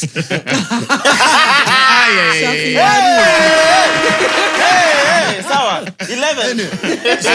That's a weak one. That's a nice okay, 10.5. When kuna bonus. You can go half and half. You're not a low man. 11. So anyway. Or a married man.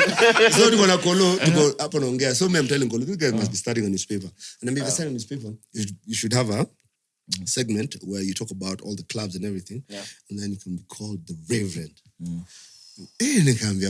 Kolo has always been a genius. Right now he's working with Kina Ndavi and all these guys. I'm waiting to see what they're going to release. You should bring him on the show. He's gone through that whole phase here, church. Yeah. Nini, he's out of backslide. Deadly. Aliperform na Nyashinski. He's not performing because... But I know whatever he's doing will be amazing. So he gave me that name. Alitupea bazokizo. I think he's not to understand. Like, bro, I made the whole country sing for you. Yes, I understand. Can I just sing kidogo? Nah, bro. Like everyone was doing this. Ningeambia kitu lakini tunanichapa nayo. Wait, so can we agree episode title ni yes to understand? Alafu ma checkmates ni ma Christians. No. Yeah, we'll figure something out. Kolo atakamata. Shaffie Weru versus Shaffie Weru. I think that's true. Jesus wept, so Kolo pia atakama hapa. Okay, sawa. No, we'll call Kolo. Let's have Kolo. No, you have to have Kolo. King of rap. Definitely. He's as in out of the group, he's one of the smartest and most versatile. Yeah. Okay. Nash is talented. It's just pure talent. Yeah. Robert money for studio. Robert ni kaisho. I mean, come on, guys. 12. But anyway, I'm keeping the scores now. Unajua ule mselama sasa hapo ndio samsia hapo hiyo kwa space. Kamera inafika hapo. I'm sure the producer alikuwa anasema jamani. But even biashara wise, Roba is smart biashara wise. Amefanya business gun. Si anafanya DSPs. No, Robana distribute a lot of music ya mjui. Yeah. Music ya mjui. Guy, Ndio shida. You're the own goal, Chaxy. Uzuri siko kwa scoreboard.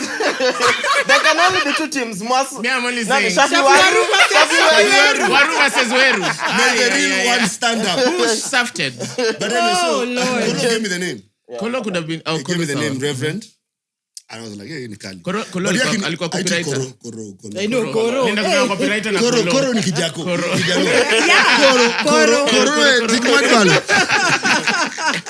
Reverend. But anyway, so Kolo gave me the name. But akinipatia sikuwa nimeshikanisha bado. Until later when the newspaper started, and then so I had a segment called The Reverend. Yeah. Where we talk about everything. But the podcast hakuna nini. Hakuna blogs yote. Kulikuwa na hizo vitu wase kina DJ walikuwa na muziki na nini. No, before I was Spotify, before all these things, guys used to put their music in it was called Vimeo. No. Even you could go now Online? get ukitaka cream SoundCloud? SoundCloud. Yeah, SoundCloud. hizo mixes unatafuta hivyo. Yeah. So Mixcloud came later. Mixcloud. SoundCloud Before is the OG. Before Mixcloud, it was SoundCloud. SoundCloud Yeah, was the Santi. OG. Actually. Hey. You are lucky. Literally number 1 fan. Wameangalia kamera wako na jasho wako like wase. Bado tufanye nini? Strip poker. Ama kuna mzee atakudamp. Wewe kuna wazee. Wagani? Saizi ako streets, ameresearch. Which ones? Saizi anakapitia. Ndio. Unajua umesema hivyo? Umesema hivyo umenikumbusha when Maina hype vitu sana on radio. Me in my mind anakuanga ametoa shati anafanya tu hivi. Maina hype. Hey, Maina is He's hype. very talented. Anyway, Back to SHAFFIE WERU. Yeah, so Reverend. And then the 14,000. parties, yeah. So my boss used to ask me to do all these ridiculous things. In fact, when I was getting fired. PQ now. Yeah, now even after narudi hivi. Waleta kwa Jimani had alikuwa ampata COVID. I was the boss of the station. So Jimani ampata COVID. Wakajaribu wase station iko na dedi. So I'm called in the kwa office ya boss. Boss ananiambia, hey, I need to go back there and come. Boss, you guys are setting me up. Me, I already know I've gotten away with so much shit. Nimeenda tu poa. Sasa mnataka nirudi hapa tena. Ilikuwa imeshika. Me too. Niambia boss wangu, unataka niende kwa radio sasa? Akasema sasa, yes, SHAFFIE, we will protect you. Nani mimi? Lahaula. Nikaambukana naongezwa pake, nilienda kwa radio. Ndio, The ukafanya same hivi. day nilipiga hiyo show hivi. Alafu sasa, kwanza nyinyi mmepot John Falme his first shows. What do you mean? Wote hata huyo nebo. Maze. Bro. Then wewe. Actually tulikuwa mamono si wote. Then wewe. Actually I wasn't fired for being. I was fired for their laughing. Actually, yeah. Because I've never laugh. understood this problem. Me, I don't know whether it's a laughing or it's... Wewe sana ulikuambia kwani when ulikuwa fired on text uliambia the reason it's because of the laughing. No, see, Ivo. See, we were fired because of social media. Okay. Social media came they for us. made the issue a Yeah, big they deal. came for us with all these things. So mazee I'm confused. And then Yeah, those days like I used to chew gum. Sana kula mraa mazee na. Uliwacha?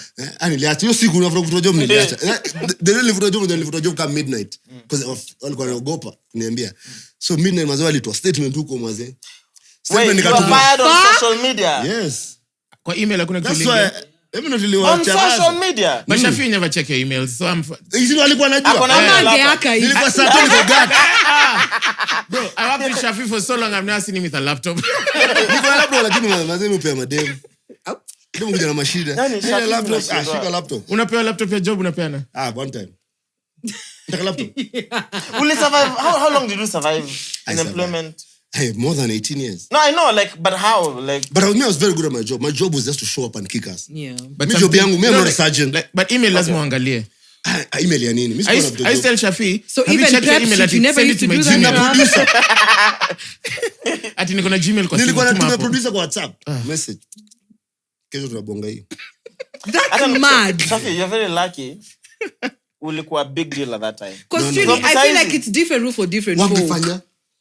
Your time sasa hakuna kitu angedu. Si wandurisha radio 1 week. Hawezi kurudisha sasa. Uongo. Kama one day ulifahamu. Hata mi siwezi advocate. Unarudi radio. No. Afadhali ufanye shafted yenye itaendelea anywhere but. Shafted nimesema sifanye nimewaacha. Usifanye hata. Nikirudi ile nyinyi mnafunga. Wapi? Twende, topo. Let's go. Si unajua studios ziko hivi. Na wase wa deadly hivi. Ngoja. Sasa nimejua siri. Hata nikushow tu reality bro. Siri. Sisi tuko na watu wanaitwa checkmates army bro. Watapigana na wewe Watakupiga. ushangae. Listen guys, it's about making more money. No, just show- Same show unawapatia yako- 60%, mimi unanipea 90. Watakupatia. Show yako unakalia kila kitu Alafu kama ndio sana mpaka piga set AC hapa. Shafi unakuangaje? What happened? This happened. Why? Hiyo ni talent. Ushajiongelesha. Hey bro, kila siku All the time. What do you mean? Naishi peke yangu, lazima niuze. Sukari imeisha. Okay, level 4. Unajisanya. Bro, unajua kuishi peke yako ni mental. Unataka tu pia unaongea. Lazima useme just cooking my eggs. So now change gears. Talk to me about you. Okay, first when the firing and everything happened, does your phone go cold? Because now you don't hold the same position. Well, it's not about going cold, but it goes cold from the colleagues that you've been, seeing every single day. Gotcha. Yeah. Not the society.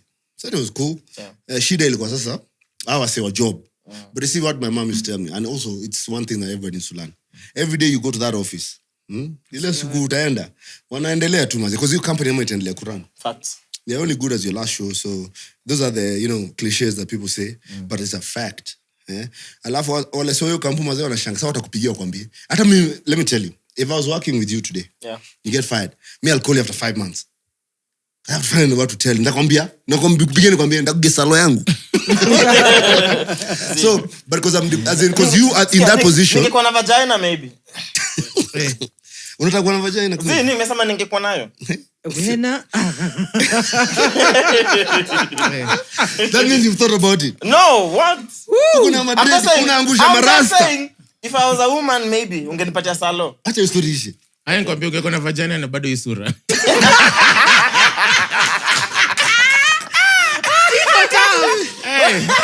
Wewe ilikuwa Shaffie Weru. Wewe Wewe unataka kudinya mama fight. Ama vile nimezaita Nyau fight. Bro. 11. Hey. Bro. No, I think it was 11. Hold on. Sasa amenambia Nyau fight. Episode title. Nani atatuandikia kwa group? You need to withdraw that statement. Hakuna withdraw, no one is going in. Sita iko na vagina. Hey. Please withdraw that statement. Apana. For all the rasta, all the... Yeah, thank you. Says me in a gangster in caps. Shooting niggas. Shooting niggas. From Virginia. Not Virginia. Yes. Anyway, so we're talking about... Nyau. Sawa, anyway. So... Virginia. Na kusave kwa simu kama Nyau fight. Wait. Tunaongelea nini? Where were we? I feel like okay. If you can't remember, it's fine. Ayo, listen. You see, on radio or when you're doing a show as an entertainer, that's what we say, living the show at a high. Imeenda. Like mwenye anasikiza utajua tuliko wapi, si wengine.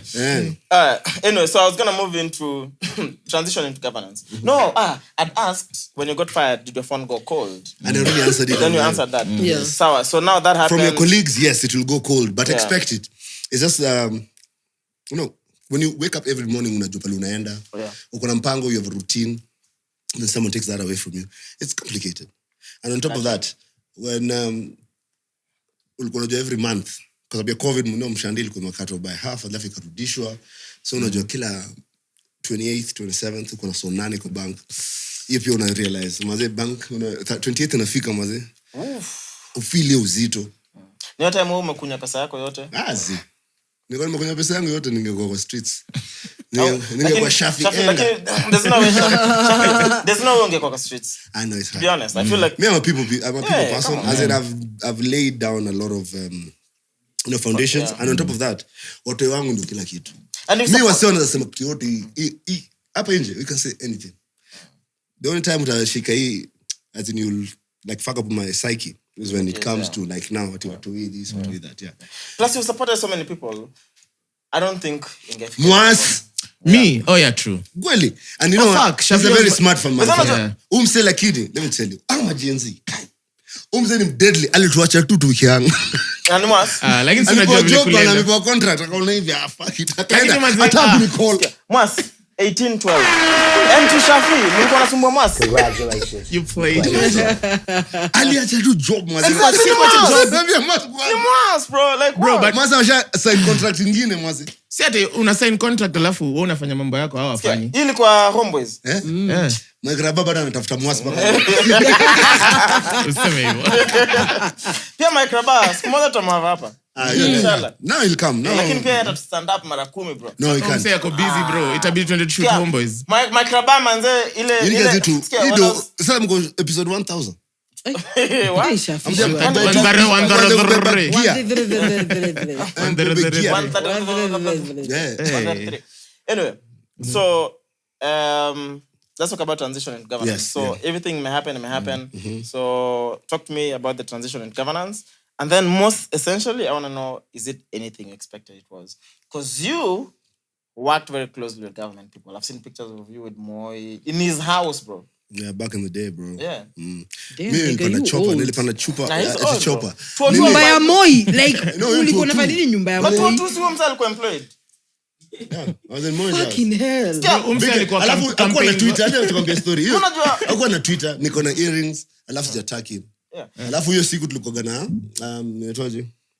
Nilikuwa na si pager, it wasn't a pager. Motorola. Nilikuwa ile Motorola ile, hello Motorola ile ya kupiga ina flip. Hello, Moto. So nilikuwa nimebeba hapa. Ile imekuwa ile ngoma ya kina Sema ya kina Nyashinski Nyashinski. walikuwa- Shinski. Razor. Nilianza Inaitwa kwa Razor. bad boy kutoka standard 2. Nigga talk about me. Tatizo. Nika, that's Tatizo. wild. So anyway, tuko kwa Moi, sijataka nimevaa khakis nini. Picha iko na Twitter, so wase wako ni kamera. Basi yule nilipost kwa as a TBT the other day. TBT. Mazi, unachiki msiataka amezaliwa. I have no respect for your mother. Respect was- Guy. Damn. Bro, Damn. we hata ujui picha ilipigwa siku gani, what Kenya was going through. Damn. Wewe umerukia tu place. Umse ameenda kwa Moi bila kutakini. Okay, yeah, you're So reaching. Moi alikuwa na venye alikuwa anaongea in public, in person pia alikuwa anaongea hivyo. I was a very cool person. But in person alikuwa anaongea hivyo. Moi was not a robot. As in Moi was just an intelligent, amazing leader who was there for that time. There's a reason why Buddha Uhuru alimwachia. Angeachia mse wote, mse Njonjo with his immaculate suits, perfect gentleman. Angeachia anybody. It's not because Moi could guarantee to No. protect the It had interests. nothing to do with that. He was the youngest person who he believed in and who had no agenda. No agenda. Yes, So let me tell you. Wewe uko na demu yako You just mfuku. didn't say that. Eh? Unaweza achia Mwass ama Shaffie Weru. Mwass. Unaona? The fuck? Bro, Shafi anakatana mademu wangu mpaka niko like, wewe bro, kwani nini lako nini? I'm like, we're in the same class, nigga, chill out. At least unajua. But think about it. Utaachia mse mwenye atamdisha muache bado unaweza mrudia. Ama mse atampenda maisha yake yote. Mtadadisha anirudishe. So you see, that's the thing. Game is game. So Moi was amazing. We Yeah. flew down to Moi's Find something. home. It was 2010, I think. It wasn't 2022. It must be 2010 because it was during the Alikuwa amechujwa. story ya alikuwa shaenda home. Sasa hiyo Kibaki was already in power. Tulikuwa tunafanya ile promulgation of the constitution. Ilikuwa siku ya ndizi na Referendum. Ndizi na chungwa. referendum time, yeah. Why is this? We did two referendums. Yeah. One failed and then the second one passed. Yeah. In 2010, it was, we're talking about 2006. That's 2005. post-election. 2006 then. 2005. Before post-election. Post-election, Okay. it was 7 Post-election violence, I was on radio. I was so much on radio. In fact, during the post-election violence, I just flown in. Ilikuwa December because elections za kitambo zilikuwa zisha kama results za KCP. KCSE ama KCP, yeah. one of the two. Watu tumeland Mombasa, White Sands na the late Fidel. Tumeland tu hivi. Tunaambiwa huku kumechomeka. So trying to find our way back. Ngori. Because I could pressure because now guys like the airport then hiyo barabara mpya ya coast watu wanaenda kwenda coast. Wameanza kwenda coast juzi na Twitter. Before hiyo barabara tu moja ya chini. Unaweza toka side ya Nyali ufike hii side nyingine after 5 hours. What? It was one freaking road. Kwanza hiyo bridge was crazy. But anyway, so we've managed to get on ndege, we came back. So from the next ulikuwa na Fidel. Sindio tulikitwa ndege because in fact sasa tuko tunaenda kucelebrate kwa budai kwanza na Ameshinda. mimi then niko hiyo side mbaya nilikuwa najua kwanza kama nishakafunga. Lakini Mazetu tulifika mazetu tumechezwa tena. Sisi mnakula pesa yetu mnakafunga. Anyway, Same difference. tukarudi. So the whole time we're all on air. That's when now Eric Wanana's song became a thing because we sat down with Carla and we're like, yeah, sir, how are we talking to Kenyans? How are we uniting Kenyans? Mangoma stations zote mazee tunaambia hakuna. After, as in, the only songs that are playing are aspirational songs. And every hour, 4 times, namocheze ile Daima. Daima ikachezwa. Daima did its job. True. Still is. It became whatever it became. No, but for Eric, the reason why Eric is as, you know, prolific. Yani kama Isaac Newton. I say as in smart maka. You only see me thinking, who say I'm a chapper. The chapper is because he's just a genius. No radio station of this country can ever pay him. Because your calculation of payment for royalties is calculated by a number of plays. Bro, ilichezwa Kenya hiyo ngoma every station. I thought I could have That's what I thought. Everywhere. Listen, there was a memo. Not on public functions. No. That's after. Okay. No, Daima was played everywhere. Kuna hizo zake zingine za nchi ya kitu kidogo hiyo achana na hiyo. Wow, got you. Oh, This Daima particular was confused. was the anthem. It was either that or the national Kuna mpaka time wasao alisema iwekwe national No, anthem. nasema, ilikuwa Wait, it used to play before news. Yeah. So imagine it became so crazy as in they can't afford pay. Damn. The calculation as in using whatever numbers they use. Ungeva usikia huyo fala anatumwa MCSK huyo ndo. Ezekiel? Msaka kupiga Twitter. Ponster. Ezekiel. Yeah, Ezekiel, yeah. Angekuwa na bonga hiyo 20 milioni yote hiyo kwanza ni down payment tu ya Eric, yeah. Eric peke yake. Yeah. Fuck, bro. Yeah. But Eric, as in his song saved the country. So in 2007 nilikuwa, as in I was already in the thick of things. Okay. Nilikuwa nimeshinda machaguo Latini zika 10. Mbona unasema sasa tu tulikuwa Nairobi. Mimi nilikuwa acha na nilikuwa najua hizi story. Ulitoka? Kwani huko unasoma Insider? Dude.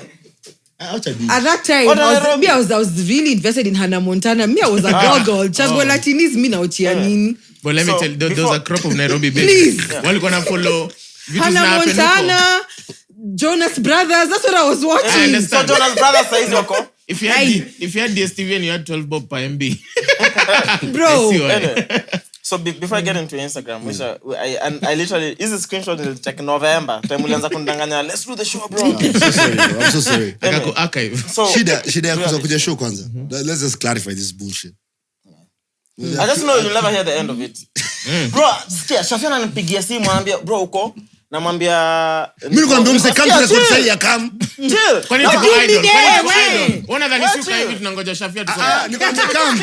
Shaffie ananicall, sikia bro, Shaffie ananicall anambia uko? Namwambia niko meeting fulani sawa inaisha saa ngapi? Namwambia inaisha kama 8. Na ananiambia sawa ananitumia pin na pull up. Naenda kwa napata casino. So, anyway, miss mine, tumechill tu. Niko like so show. Anapo sijali tutadu tu. Whatever. The next time tena uko Casino tena bro. Appearance of a gamble. Baka naambia mse. Sasa nikipull up na mwangalia tu niko like Next time ungekuja na camera useme na Nilimwambia setup wapi. check it. He wasn't getting the memo. I was telling him mko kamini. Casino. Singepiga show hapo kasino tumalize. Check mse. What do you need? Sino like wala it just is that I see youngins going with phones and just as view Wow. Production, It's a production, baby. What do you mean? Oh, I know. Now I know. Nilikuwa na friend hizo za ule mse wanagajua hapa na ngada. Hey. So what is 5 times 6? Factoid. Unajua mse anasema? Unajua mtu anasema? Factoid. Don't say. Anapanga amelala kila time. Oh my gosh, you are making fun of his eyes. Umse I didn't even clock that. ana talent. Ana talent maze. If you're born 10 years he can speak in ago. his sleep. Like show hizo video. Don't say Yeah, but he's good, but Anaitwa Segera. Oh, Segera. I know Segera. This is my homie. damn. Ule mseno za madem, if you're born 10 years ago, alafu dem No. like 45. I'm like, guy. Oh, some Segera, bro. This whole time. Let me tell you, I walk in town because I work in town these days. Nasema nikutane na mzee. Maze atokei. Like Lakini that. vitu pia ni scripted. Zingine sawa Mimi zingine. natembea tao, naenda mpaka Greenspan. Ukitoka Segera. So unatembea hadi tao hivi. Cheki mse. Hadi inatembea ngatao hivi. Nandai. Na umepiga tilt. Unajua ile TikTok mademo anabai gari alafu anavuta dogi. See. The car reveals. Oh yeah, I've seen that. But say please, Mullah kama ni interview. No, I put in touch. I got you. Hata umjui. Najua Segera, kan Segera. Si mwenye. End of the new, end angechukua ile stage name ya ule comedian Sleepy David. Okay, Mwasa kombele saizi. 17. I want to predict one thing today. Hata siwezi. Wanatutukana. Bro, si kutukana. Unajua sasa wametuweka miaka moja si wote. But ni majenzi. I'm like wagani. Manze lakini Mwasa umeita Segera Sleepy David. Next week kuna Segera on Sunday. Fine. Me I try to find him every day. Na episode title ni Sleepy David. Don't sleep on his content. I know he never sleeps on his content. I could talk. He only sleeps in his content. But his questions, they are demons. Anyways, we need to finish. Tumeongea. Tumekosa kujua siku zote. Now, sorry zitaisha. Hii ni part 1. Now, so unaona kiwak? I am, in my opinion, work. Well, no, listen. As I said, everyone is entitled to You take it for On the logo, siku zote. Let me tell you, there are things that Governor Sakaja has achieved that have never been achieved in the last 10 years. Like? Because you see, hold on. We've had Kidero as a governor. We've had Sonko as a governor. Can we really consider him a governor? But they are governor. But that's the reality. But what is the reality? What is the benchmark? Anything that is done better than the other person is a benchmark. I can be the most educated person in my family and nimefika form 4. I can be the poorest in my village. But still, you are the most educated person in your family. Okay. Whether it's true or false. But the fact is, Sakaja was a governor. Sonko was a governor. And Kidero was a governor. Kidero was a governor for freaking 5 years. Even Sonko was a governor. Sonko was a governor for 2 to 3 years. 2.5 years. And then, while in the half now, I can't. But you see, there are so many things that never happened in that county. Like Kulisha Watoi, Dishina County. Having a level 4, level 5 hospitals. These horses ilikuwa, like no one cared about them. Mama Lucy saizi ukienda pale you don't have to go to Kenyan. From Pumwani in a while. Pumwani, remember watoi wakiibiwa nini? And let me tell you something that is the most amazing for me in the health sector. There was a NMS walikuwa wamejenga kitu na kina Uhuru hata nilikuwa nimesahau Badi. So therefore that was now the NMS. Kina Badi that were building hospitals all over. Wali build Hosi huko Umo, Ongwaro, Kangemi, Babadogo, in all the sub-counties. Wakijenga hizo mahosi zinafaa kuwa kama like mini dispensaries, which never happened. So hizi place ikaachwa tu hanging. Uko Mama Lucy, CEO Mama Lucy, because hiyo hosi walijenga is next to it, waka decide they get donors and do an eye hospital. Kuna mzae alitoka Mandera. This guy is 80 years old. When he was 40, when he was diagnosed with a problem of his eye, cataract, whatever, akaenda where everyone goes. Huko kunaitwa nini? Kikuyu huko. Lions. So Lions ndio wanakusaidia lakini kama umange walikuwa at that time they wanted him to pay 80 Gs. Akarudi tu Mandera. Ako 80. Now he's 80 now. He was 40. Okay, when he went to the hospital. I was like 80 akaambiwa ngoja. Akaambiwa do you really need to see? No. Akaambiwa iwezi. So the guys who are running Mama Lucy, and this is no cap. Because politicians are full of cap. Unajenga baro, you should never celebrate building roads because it's your prerogative. True. Yeah. Your baro, it's like you are clapping for fish. Yeah. For swimming. Yeah. It's complicated. But there are things that Governor Sakaja may come through now. Kama history ya macho. They did a free eye clinic. That particular hospital is wanajenga ma spectacles. Hata mimi siku hizo moja macho yangu ni poa. Lakini yangu because of other issues kwenda ma wounds na nini na shida. So they're building their own lenses. They give which are being given for free. We give about 4,000 lenses and frames. Alafu hizi ya macho. Ushaenda kujaribu kubai hiyo white na ya macho ndio ndo ngapi? Invisalign. Ndio ngapi? Yes. That shit is like 4 Gs, bro. Yeah, it's expensive. Uko 24 unajuaje Invisalign? No, Invisalign do they wear glasses? We wear glasses. Your niggas wear glasses. So your Invisalign is very expensive. And that's the cheapest in the market. Hizo Invisalign now sell kwa pia bure. All this is not even the county money. these are guys who are employed with the county who Sakaja has given opportunities as CEOs in these hospitals. Because now the hospitals that are operational, we have Mbagathi. Given opportunity. Yeah, given. CEO, Interesting, given. CEO Mbagathi. Because there was so much side shows, nothing used to happen. Story ya Toi Kudishi. Kwa nasema tu cartels wanamsumbua. Kila saa una complain. And everyone who was running entered and everyone focused on one thing which gives the most money. Mambo ya garbage collection na nini. Ushasikia when we were discussing anything as this current regime where I work in right now, where I cannot ban mouth for a fact, but on reality, ushasikia sisi tuko na vitu as in things that even unasikia unashanga what the. But see, watu wanadishi? Yo, ni sawa, but the report was... Wewe ulijuaje? Mimi tu naenjoy. Wewe unajua tu. Wewe unajua tu, lakini unataka kujua ulijuaje? Hata nikusho. Sino kaangile. No. Tumechill tu na wase msana wa county anakuambia unajua Sakaja ufanya nasema for real. No bloody way. For real. No, but the as in you see for me already even when I entered into that space, me already named deadly. So half the things I have, nobody will come. No. Space here, Gava. Gotcha. Nobody will come. Like now, we signed, it's called what? Ile wealth. Declaration of wealth. Yeah, we have to sign all that. How much are you worth? How much are you worth? Bro, that question I'll only answer the day I get a proper government office. Skillenda kwa kama. I say niko county office. So national. Skule utasikia PS wenyu wa culture ni Shafi. Kujeni mlizizo maswali zenu. Check it. Honestly, right before the election, when I spoke to you, you were eyes on the national government. Yes, and then something happened. Silichezo. Sasa ni normal. Because me I knew. Now the young yote even me I knew. And I was rescued by Sakaja. Juu kuna Shafia alikuwa unampigia mko tuko mandara tuko shoya nani tuko campaign namleta. Kuna swali uliniuliza alafu tukacheka tukasahau. How I ended up in all this. The transition in government, yeah. And the transition and cancellation. Yeah. Will free to cancel. So when whatever happened. So it was one Saturday. Hiyo statement ikatolewa. Job imeisha nini. So hiyo ni Saturday. So Saturday of course niko high. Niko gomba. Sunday bado niko steam. Monday niko steam kiasi. Tuesday ndo naanza kuti. Things are not the same anymore. Yeah. And then now my relatives or my friends wase wanaanza kuja kunitafuta home. Ushapata wageni hata unaga wageni.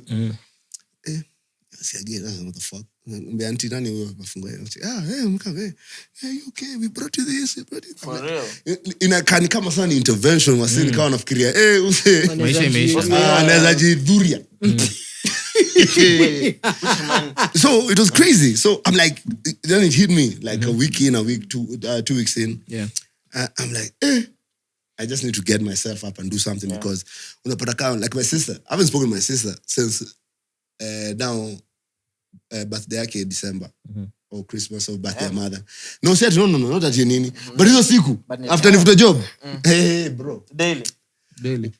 Unapata tu M-PESA kutoka sister 50 G's. You okay? I'm like, what? So it affected the people around you more more than me. And I was like, yo, I didn't know that I had like really dope people around me. Nikasema unajua niaje? A month in, because by next day nikuti imefunguliwa nikivuta job. So as in I used to go there, I get drunk. My drinks are saying naanguka. I was like, you know what, I need to get my shit. Kuanguka. Unaanguka tu. Mimi angukia. Damn. No, which reminds me, Ulipo, how much to fire you? All those years at Red Africa, bro, how much they have to pay you? No, when we were getting fired, we were only getting your salary and last 6 months. Advance. That's why I went to court with them. Don't worry, August begins to report. Yeah. But that time we only getting 6 months salary. 10 years? Yeah, contract, that's all. No, 17. 17? Blood. 17 years, bro. That's mad. So 17 years, if they're paying you $1 million, that's at least 17 you're not paid $1 million. You're paid a fraction of the... There's a way those numbers are work. Like let's say you had $1 million. Unalipoka so mbili. A percentage of that for hours, because it's hours. Unalipona hours. Something like that. Yeah. 100,000. Yeah, it's worked out. There's a way they work it out. 3.4. That's 3.4. That's No. 3.4 Shafia na leo 17A. Kwani mnaogopa anaanguka tu. Hiyo hata ni insurance ya gari yangu. Ai. Anyway. Ya miaka ngapi? So everyone wanted to, as in there was always intervention. Bro, kina macaroni, budaro. Hey, bro, it was crazy. Nikajambia unajua nini? I need to wake up and go work. So our other family friend now, J Parrot, runs events company. Are you part of Parrot Group? Parrot Group, yeah. Part of that? J Parrot. His name is called J. Juma. Are you part of Parrot Group? No, we're not part of it's his company. Okay. Yes. Niliamka tu ngambia, bro, you know what? I'll come and help you run this place. First thing we did, the president was struggling with his campaign. He was the DP then. Alikuwa shachukuliwa all his resources na the main guys. So tukadecide aje, I'll start giving him a strategy on how his events will look like. Sino was first kuja na story ya kutengeneza catwalk. Because you know people used to build the stage. So kila mtu hapa, msema amekaa hapa, mtu anaongea hapa na mshawase rasa no. Akasema sikiza, kata hii, piga design ya Paris Fashion Week. Weka runway. Started building a runway. We decided now we started printing on the runway. Bro, napigiwa na wase wa DM. Hey, Shaffie, you still fine? Naambia, hey, even I'm not asking for money. Naambia, hey, mnataka, yeah, it's paper. Just print on the stage because the stage it's already built with the rubber and everything. To create sasa your design, every politician now can walk into the crowd. So you're building like a runway of about five boards going in apart from the stage. So hapa nyuma, the stage, the normal stage, just like a couple of inches in. So there's space here for guys also not to come and do other things. But mdosi akikuja, and when you take a picture with the drone, ako imeingia ndani alafu mtiki wase. Ataka wase tu ni wase so mbili lakini wako tu hapa. Mna multiply pictures. No, you don't multiply the picture. Even it just works. So those are the things that so nikanza I started now moving around with the DP all around. Wase wakiniona niko kwa maspika huko, wase wako Twitter huko wanasema vitu zao nini Shaffie mbaya maspika mbaya nini si zangu. These are jobs are part of this. It's a family. And it became what it became. And yeah. Then mkapata contract zote za gava going forward. No, actually I haven't. I wish I did. Well, no, I was a Parrot. I was a Parrot of the Parrot. Parrot doesn't work for status. So none waliwapiga hiyo. Let me tell you about politics. And you need to learn as young people who enter it. It's not what loyalty. you think. No, it's not about loyalty. It's about the person who enters decides to protect or keep what he wants to keep and the share that he wants to keep for his own interest. Yeah. But not that Parrot is doing badly. Parrot is doing very well. No, they're doing all sorts of things. Because see, Gava is big. Like the biggest contracts now, you can work with state, so you're in charge which is of OP. Events. Yeah. You're friends with Parrot, so Parrot has to do county events. Actually, no, I can't because if I do that, it causes conflict of interest. Yes, government cares about conflict of interest. No, see government. Ule mse umetoka hiyo job. Sasa okay, sawa. Ukisema nuo mse ni sawa. Ukisema JCC I'm like JCC. No. It's someone is one will take the story forward. Gotcha. So yeah, no, Parrot is doing all these other things. They did they're doing ball, the basketball team. Yeah. The launch that even happened at Sankara. He did Kenyan Manufacturers Association. Fusion is Parrots. Yeah. But even the companies in the industry right now who can do amazing jobs. There's only Homeboys, Parrot, More Sound, and Stage Pass. Hakuna mtu mwingine anafanya kazi. Stage Pass is locked by Safari. Expose wako pale, but Expose are only about screens. Okay. We're talking about someone who can do 360. They can do the screens, they can do the sound, they can do the stage, they can do the lighting, they can do the rigging, and they can do the road shows. So people just speak, but they don't know the in-depth. And it's not as easy, as in, kama saizi, Mike Raba is a liquor board director. Chairman. Thank you. Hakuna vile Raba anafanya job na county. He'll go to jail. Kenya. Conflict of it, bro. Trust. If someone can bring documents to show. If someone. Atibia kama mimi nilipatia job. That's different. What would they do? Pesa. Let me tell you, money and death are two different things, bro. So I'd say money and power then. No, but see, no one can take you to jail for having power. Mimi nikishutu mse randomly kwa club bro na lafu. Utamshutu na nini? It depends. Born arrow ya kuria. Sina just case mimi najua mavista kona guns.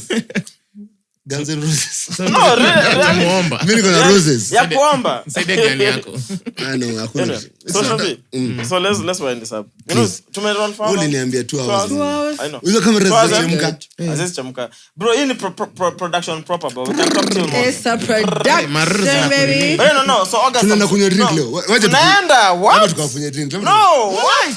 Bro, sikia, mimi naenda kudrop gari kwa keja. Are you trying to tell people that you're safe? Mami, I'm safe, No, you're he not. is. Mimi na dere. Wow. Frankie ako hapo. Aya.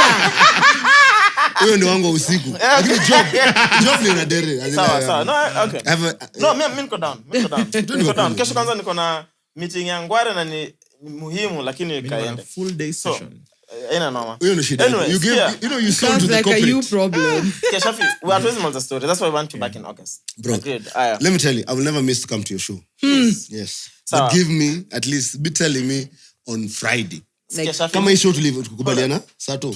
yeah, sato. Najua But- September. umse alinitech. No, hapana hii show. Hapana hii show tulikubaliana at Diplo. Na unajua kwanza, mimi hata sikuwa najua uko serious because niliona umse Nilikuwa kwanza serious. melewa. Umse, I can text on Tuesday. I was like, I'm gonna fuck with that. Manzi hata kunicall back. Nikasema ina shida. You didn't realize even tell Frankie to call you. No, remember, Yeah. Frankie spoke to me Leo. That day, on when we were recording Diplo. on Sunday, I was Sunday, like, you asked Shafi us. asked for if we can do Wednesday. Wednesday, yeah. I called him immediately. Umse alisema. Did he pick? Umse alisema. Umse alisema yes. Mwass was Mariah like, whatever. akasema, Mwass like, hell no. "Umse I was like, I'm not coming. Because he would come. But huyo ana represent. Huyo Yeah, ana I was like, you're not gonna come, so I'm not I coming. called Shafia, did he pick? No, he nilikuwa didn't. nimebeleki. Sasa Shafia, unajua Ai, Shafia wewe. amenicall when to confirm today. Jana. Wow. When I called you guys, Shafia Jana is when you asked called. me how my calendar looks like. That's when Shafia had called me. Pressure. Kwanza I was in the office naona Shafi Weru. Akajua tu Anyway, listen. Ulinyonji. So stories hizi isha. Ulinyonji. Sikunyonji. Ai. Sikunyonji. Mimi- Acha nikwambie tu mimi kweli. nikiongea naye nilinyonji. Bro, come on. Na unabaiwa drinks kwa Range Rover leo. Unapata nyau.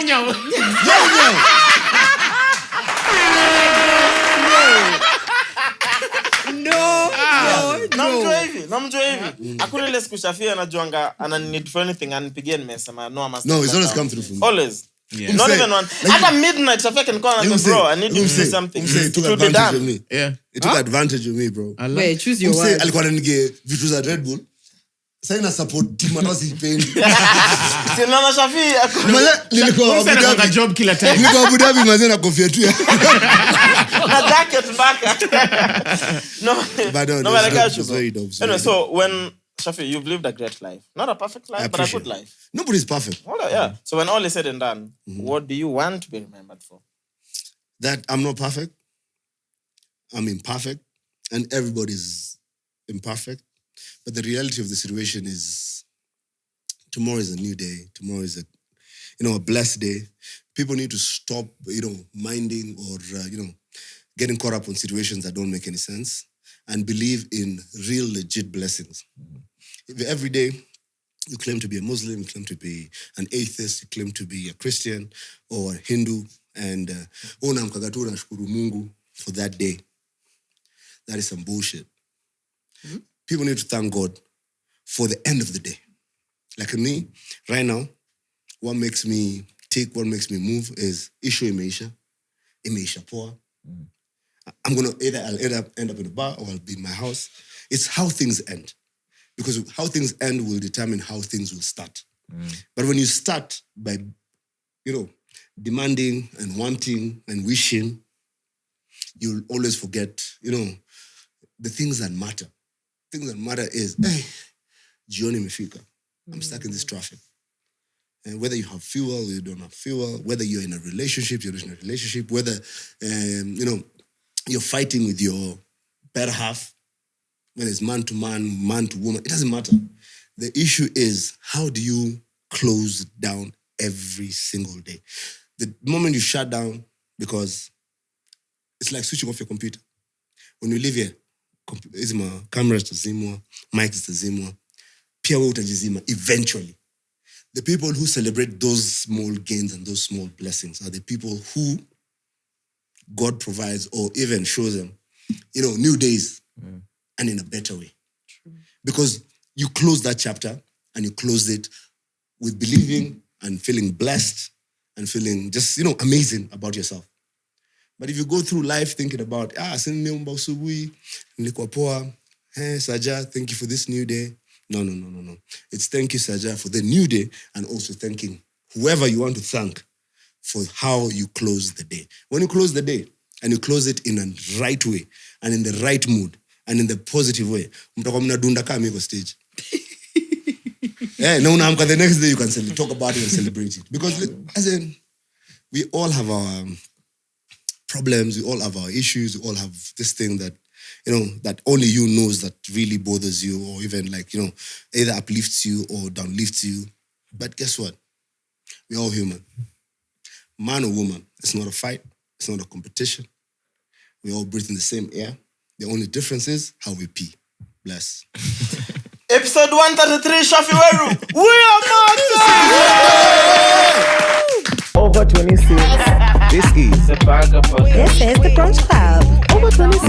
Welcome back to The mics are closed. Now, when you watch it, you'll understand.